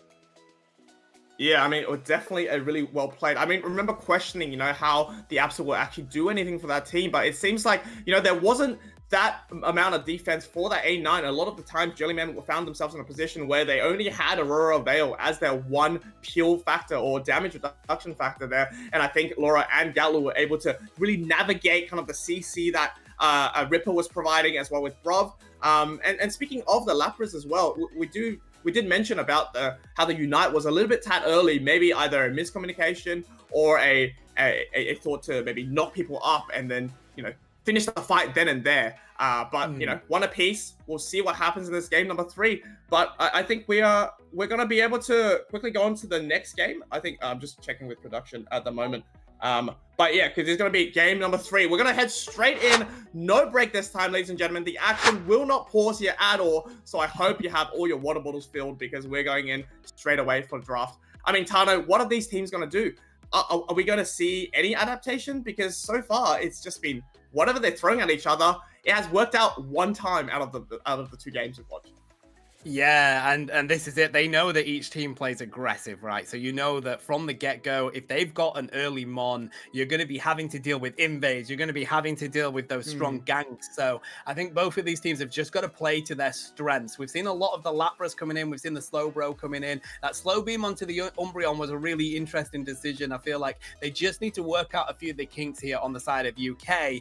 But Germany are just so unstoppable once Ghatlue gets to that level on a Mon that he feels comfortable on, mate. So I think targeting, if you're going to target anyone, targeting Ghatlue on that side is probably going to be the advantage UK need. Yeah, and I think it always goes back to the kind of like that early engagement where 3 members were just knocked out after having a good, I guess, experience share in terms of the burst that came out in the 850 mark. I think if they didn't do that, weren't so greedy with those scores, perhaps Ghatlue would have had a harder time to actually get that level 9. Because I think from then on, it really marked that as soon as you got that tri-attack up, you got those 3 KOs, you're well on your way to level 7, and obviously the rest of your the rest of your moves as well. And then once you have the triple trample, I love seeing Blissey unite a Dodrio that is also triple trampling, because it's just that wombo combo of support, right, coming through. And the knock up and damage potential is just quite incredible as well. But I mean, I'm excited. This is to like you said, either get back in to revenge your loss against Italy for Germany, or UK to keep their dreams alive to go back into the winners bracket for that grand finals as well. Listen, if the UK is anything to go by, if any other sport the UK competes in is anything to go by, they're going to take this one right down to the wire before they even go for the win or have a heartbreaking loss. But let's find out. It seems like they're going to stick with the Darkrai ban over on the side of the UK. They're either making a statement of get this Mon out of the game, or they have a plan the way that they work these bans. I wouldn't be surprised if it's get that Mon out of this game. Yeah, I think you might be right. I mean, what a platform, right, to just announce to the world that this Pokemon should not be in and should stay in that dark void where it belongs. But yet again, the same bans, if I can confirm, from last game as well. Blaziken, Leafeon banned out for Germany here, whereas Zacian is going to round off the bans for UK. But we might have an interesting first pick here if it's not going to be the Alolan Ninetales coming from Jellyman. Oh, are they going to go for it? I thought the Venusaur was a fantastic pick over on the side of Germany. I just don't think you can compete with the range that is Venusaur, but they're going to stick with the tried and tested A9 there with Jellyman, and I like the decision. Like, it's not that the A9 hasn't been working. I just think that there's more that they need to do. It does enable that Umbreon and Blissey to be taken by the side of Germany, so maybe a repeat of what we've previously seen, but that Gyarados would be a very interesting pick in the top lane. Absolutely. I'm just racking my brain of the first pick A9 here still, because I mean, a lot of Ninetales showing that early as your prior pick means that they have some sort of strategy going in. We don't know too far yet, but we do have Toppy picking up the Snorlax and that Gyarados, like you said, Ripper choosing to use this Pokemon. And I think Gyarados is still in such a great position. As long as you can get some help from your central area Pokemon online early, I think Gyarados really runs and wins the lane. And then once it runs, it flies, right? Or it dives underground, I should say. And that Dragon Current really proving to be effective in a lot of those fights. And the Absol makes a return for Laura there, Tano. Yeah, with that Venusaur as well. So Germany are pretty much doing a bit of what they've already done in the previous game. I like the decision, but Ho-Ho picked up over on the side of the UK, but with that move that's going to really enable those team fights to come out on top. If they can get that rekindling off at the right moments, it can change the decision of the game. What's Toon going to lock in? They pick up the Aegis Slash. Wow, we have a Snorlax, we have the Gyarados, and we have the Mighty Sword coming out for the UK. Ghatlue getting let loose yet again on that chicken. This is going to be a really exciting game for Ifu. Yeah, I mean, it's the exact same draft Germany has picked up. They say, you know, don't fix what's not broken. But UK has now using a different, I guess, set that we've seen from the past few games here.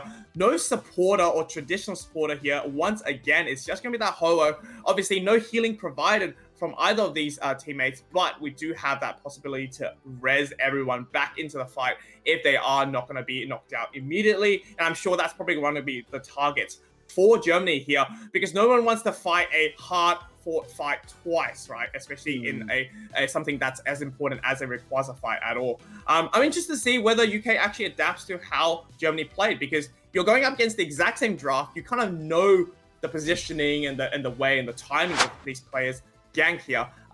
Do you think there's anything that they can do? Because obviously Gyarados needs a little bit online. I think the only early Pokemon there for their team is going to be that A9 perhaps.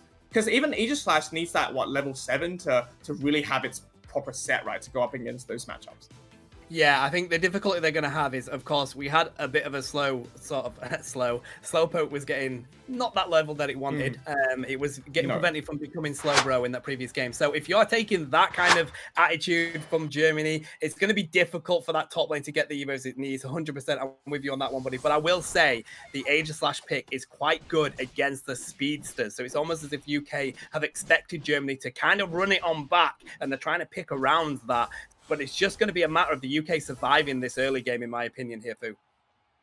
Yeah, absolutely. And I think with that Ho-Oh at the bottom part there, it means the secure might be a little bit easier for that team. As the Magikarp is now well on its way to try to get as many orders in as possible. I think the first minute or so of Magikarp is so funny because it's just holding down A button, trying to get that effort gauge up, trying to jump over the waterfall, and possibly getting some stacks depending on how they position here. But it might be a little bit dangerous. As we can see on the minimap, the Absol is very, very close to ganking that top part there. And I think UK needs to quickly back away just in case they come through.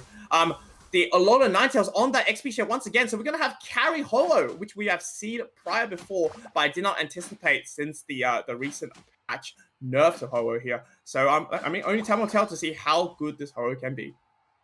Yeah, and we've got the effort meter about halfway for that little fish, but Absol is here and they may want to go fishing. If they can take down that Magikarp, it means they're not going to get any benefit from this farm. Gatlue's here, of course. They've got that tri-attack up yet again. Ooh, Ripper managing to get on out of there. They got a focus band on that Snorlax and it's going to keep them up. But look at the rotation instantly from Germany on those speedsters. We see Toon getting prepared with the sword. They're going to try and clean it on up with the assistance of the A9. They can't take them down, though. Absol does get hit by the boosted, but I feel like Ghatlue is just too much for them to handle right now. Yeah, I mean, we deal with one speedster is enough effort, right? Having two speedsters running at you is definitely going to be very, very hard. But having one pick, I guess it's good enough for them in terms of the levels as well. Magikarp is still looking to get that evolution. Ooh. Just managed to iframe the booster coming from Ghatlue. So, I mean, a lot of relief here. Jokes, Ghatlue comes back in for the KO.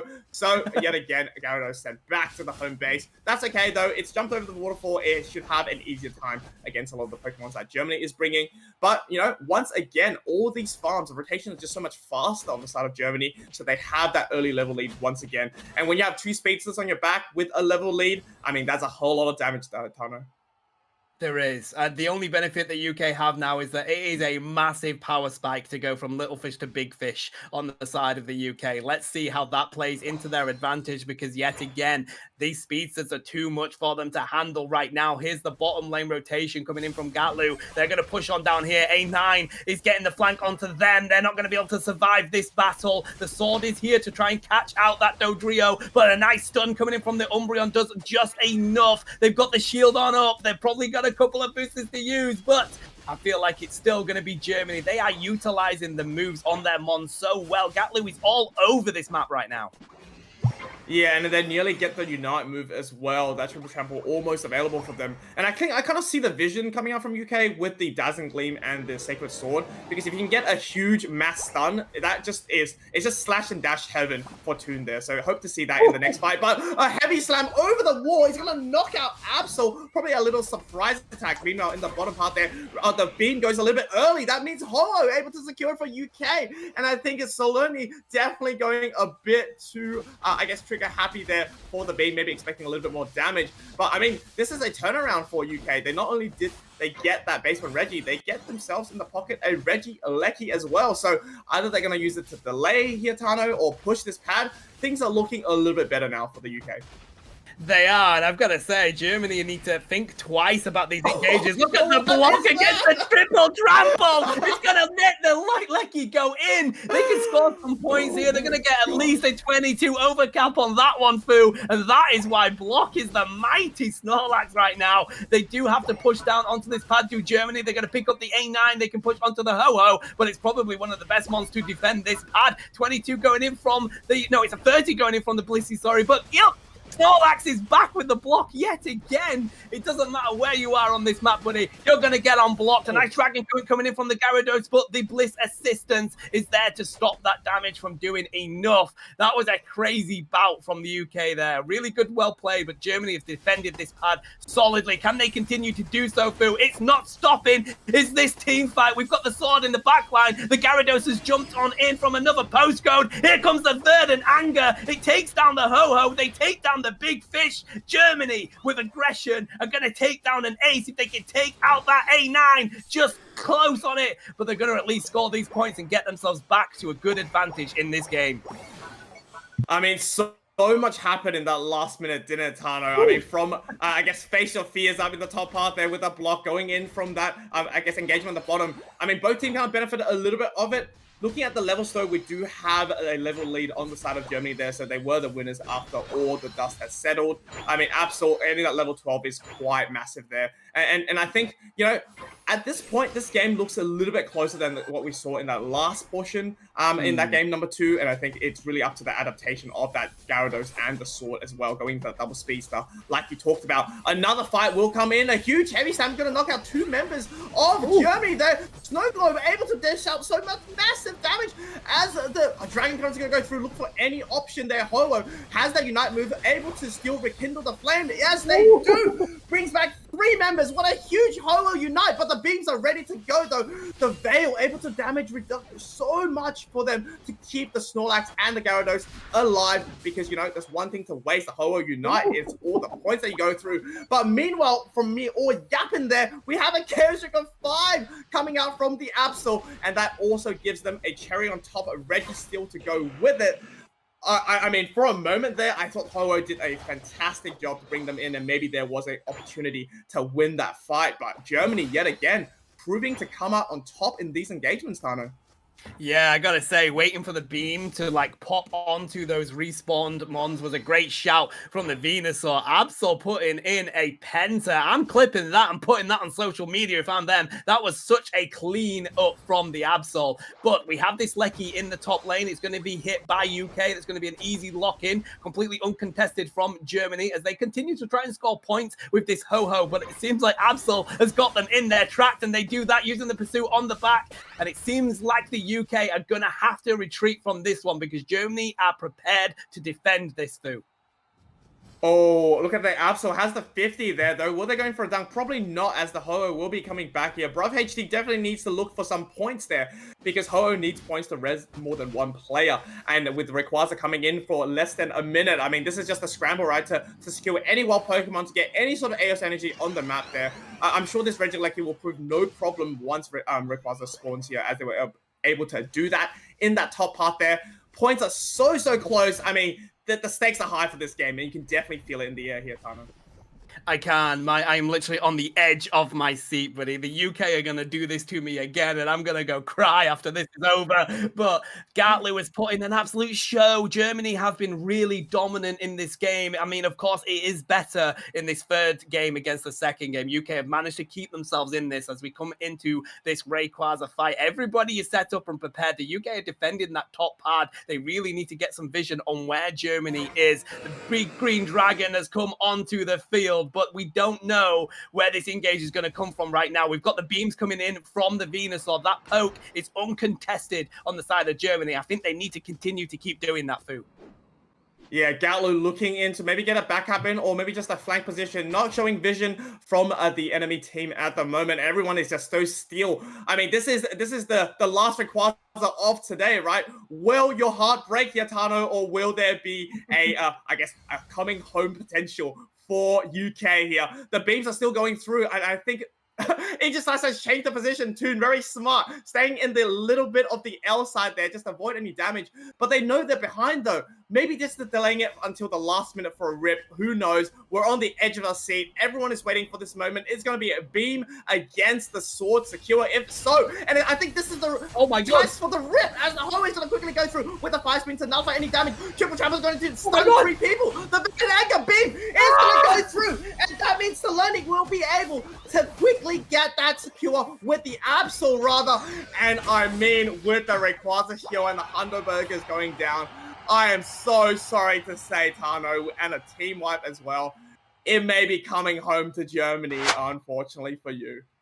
Oh, buddy, it's not coming home. It's coming Dortmund or something because Germany. It went to the wrong address, my guy.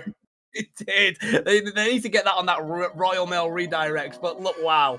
Honestly, the rip, they decided to go for the rip. They didn't have any vision on where anybody was, Germany. I feel like they just went for, hey, let's just go for it, see what can happen. Fantastic play from that Venusaur. I gotta say, I feel like with how well the speedsters played, that Venusaur is my MVP out of that one, Fu, because those beams were on point. They had the Verdant Angers really there to answer. You pair that with those speedsters, it worked so well for Germany. I'm upset. I'm going to go cry. It's broken my heart. But Germany have managed to get a really strong win up against the UK. Yeah, and you know, big congratulations to UK as well for putting up such a good fight. I mean, we went the distance for sure on here, and it was really up until the last 2 minutes, or the last minute rather, where everyone was just waiting there. And I mean, when you're flipping something like that, it could go either way. Obviously, there's a little bit more favoritism for the beam, but it was actually the Absol that secured it at the end there. So, I mean, just looking at the battle report as well, it's just stalemate for the points, right? From like what the 5-minute mark there. Obviously, just trading objectives, but at the end of the day, there's only one objective that really matters, and it's that Green Dragon. And I mean, that's what they got. And guess what? They go into the next round from the losers' end. I gotta say, we had questions about that Absol, but wow. Yeah. What a session they put in. Kilo, I mean, come on, give us your opinion on that match. I have no words. I'm just absolutely mind blown. Honestly, just spectacular games all round today. The fact that both of the sets that we got to watch, or both ended up in a round 3 situation, and it's just going to show. It just demonstrates the strength of Europe. Especially going on into, the next season of UCS. Now, mind you, while these, aren't particularly the teams that we are going to see, I mean, just as individual players, the fact that these individual players are able to synergize with people that they might not normally play with, just the potential that we have is just absolutely insane. But you know what, folks? I mean, today was only the warm-up. I mean, we have the final day tomorrow. We are going to be finally crowning, after a whole month, our Unity European Cup champions, which is absolutely insane. But Fu, I guess, as we are wrapping on up, are there any other final words that you'd like to say to the folks at home?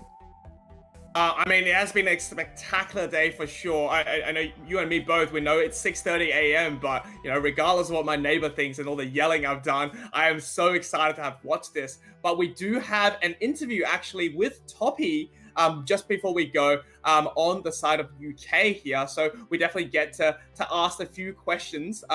Toppy, welcome in. You know, unfortunately, you guys did not make it through, but congratulations on the run, at least. And I think just the performance you guys showed off today was really remarkable. I'm going to quickly, you know, slide in here with a question. I know you played Snorlax in that last game. Yeah. Am I correct? Yeah. How good did it feel to block out the triple trample coming in from Ghatlue? So that the Regieleki would walk in. I mean, I wanted to ask that question as soon as you popped in. Let me know what you're feeling, what the team felt. Tell me about it. Yeah, basically, yeah. It felt really good. It was like, because I normally play tanks, it felt like a reflex action in a way, just to pop it up. And it's like also just trying to predict Ghatlue would try to finish off me and Ripper, but trying to protect Ripper was the main priority, and making sure that Regieleki went in so we can have a fighting chance against Germany. Well said. Really good. I enjoyed it a lot, man. I was out of my seat on that one. But my question for you is, I kind of want a little bit of understanding around the A9 pick, because it seemed really important for the team. You were picking it first. I just wanted to know a little bit of insight around that. To be honest, we just played on vibes. We did, because we tried, like, as you can see, that we played more of like comps in the earlier like games, and it didn't really work out for us at the beginning. But when we started to play on the vibes and what we felt like was our stronger suit, we saw that we were more aggressive, more action, and we played much more better as a team that way than actually trying to come up with a strategy of some sort. I like that. I have to agree with you. I feel like playing on vibes can really work in that sense when you feel like you've not managed to get the comps going. But I mean, just give us a bit of a run through of like your experience in this UEC tournament so far, the teams that you've gone up against, what you've fought through. Just give us a quick sort of overview of how the team is feeling and your own experience in this tournament, Toga. Okay. Yeah. So I'm mainly the sub, but I managed to get 3 games. It felt like kind of like a redemption arc for me, because when I played against France as a supporter, I didn't felt like I played the best. So playing against Portugal and then that block at the end on Ghatlue really like felt like a good redemption arc for my performance, because I felt like I played very below par when coming into the Portugal game, and then confidences came up again. But I have to say that top 6 for UK, I would say, is a very good, respectable place, because considering the last 2 years that we did as a nation, we fell very short on what was expected of us. But we came together and we hope that we made the UK proud. Oh, 100%. I bet you have. You folks have had a great run this season, but I have to ask, you know, you've had that great run so far. Are there any teams in particular that were your favorite to verse against? I mean, besides the ones today, but I mean, it's been a whole month-long event. So I guess, are there any matches that stand out to you or come to your mind? Personally, playing was probably the Germany game, because it was a very good, like very edge back to back, and I could like adrenaline was hitting in me, and I could feel like it coming through, and like as soon as like we got the first win, I shouted as well. So I'm sure I'm gonna get a noise complaint as well from my neighbors. So it was a really good one. But as like a spectate, I think the Sweden game, we showed a very good aggressive side, and it was really good to watch the team be aggressive and look like having fun playing Unite in a way. Well, I mean, look, I'm from the UK, buddy. We've got Raichu in the chat as well. And we want to say you've made us immensely proud. You've done a fantastic job as a team, and we were beyond excited to watch you play. I was beyond excited to cast you. I was on the edge of my seat. So thank you to the whole team. You've played amazing games, and it's been an absolute joy to see you in this tournament. Of course, next year we go for top 4. Absolutely. That's it. It's coming home, Who mate. did you have a It's coming home. Exactly. Come on. Oh, Did you have sorry. a final question for as well before we start wrapping on up? I actually do, if that's all right, Toppy. I saw your course. team perma ban out Darkrai, which was already banned in the tournament. Was it a like a kind of like a mind strategy, like a psychological thing to kind of intimidate and confuse the opponents, or was it just like, you know what, I want to see more of the meta picks available for both of these teams, or was it like a like a charity donation in terms of that? What was the mindset banning Darkrai? Because it was immediate. Like Toon just Darkrai every game, just Darkrai. Yeah. Darkrai. To be honest, like when we won the first set, we were like, it's gone into their heads. It's mind games, you know. Let's keep doing it. We knew Darkrai was banned and everything, but Yeah. we were going just for just playing because it was we got the first set. Let's keep to that strat. True. Well said. Thank Well you. said. I mean, just it's nice to have explanation of what happened, because from our end, from the casters desk, we're like, we don't know whether they know, or we don't know whether it's supposed to be like a dig at one of the players, or like some sort of psychological No. thing, but it seems like it all went into the strategy. So We are it's all 100% vibes. new. Yeah, we're just team Fair vibe. enough. That's it. Vibing. I love to hear That's that. it. Mhm. It's all about the vibes. We love it. But thank you so much, Toppy, for coming in and chatting to us. I mean, congratulations for at least making it this far in the tournament. I know you already mentioned being proud, and I'm sure, a lot of the folks there cheering for UK would definitely be proud to see you folks make it on through. One final question before we say goodbye. Will we get to see you in this season's UCS, or is that a secret? Yes, you will see me in UCS. I do have a team, Let's and go. I will be playing as tank for a team named Golducks. Ooh, Wow. I interesting. love Golduck so much. I'm so excited to see Golducks in UCS. I'm really excited for that one. Buddy. Yeah, they were one of the teams that was really good. Yeah. Oh, thank you so Fantastic. much, Toppy. Definitely going to have to keep our eyes peeled for your team. But yeah, that is it for today, folks. So thank you so much, Tano and Fu, for joining me to, wrap up this lower bracket quarterfinals. The action doesn't stop. Tomorrow is a gigantic day. So if you haven't already, be sure to check out Unity Clash's socials. All of the information is on there. The casters that we are going to have tomorrow. We also have a special guest. So get very excited for that one. So you'll definitely want to come back, tune in over onto Ghatlue's channel to watch the final matches for that. But yeah, before we do go and head on out, shout outs to our behind the scenes crew. For today, Akimi, who was our observer camera person, also to our admins, Sam, Lau, Shami, and Mylene for making this happen. Also, big shout outs to Shavam, who was, or Ketchum, on our production side of things. But yes, that is the bracket. So tomorrow we'll have our finals upper between France and Switzerland, and then obviously Italy and Germany going up against each other. And then whoever, I guess, loses or wins from these rounds are going into the finals lower. And then, of course, the best of 5 grand finals to finally announce our champions, which is really, really exciting. So be sure to pop on through. Once again, shout outs to everybody that is involved in Unity European Cup, and of course to all of the players and all of you folks who did tune in for the matches. So appreciate that. I believe we'll end up having the other broadcasts as well in the different languages. So Purple will be covering the French broadcast.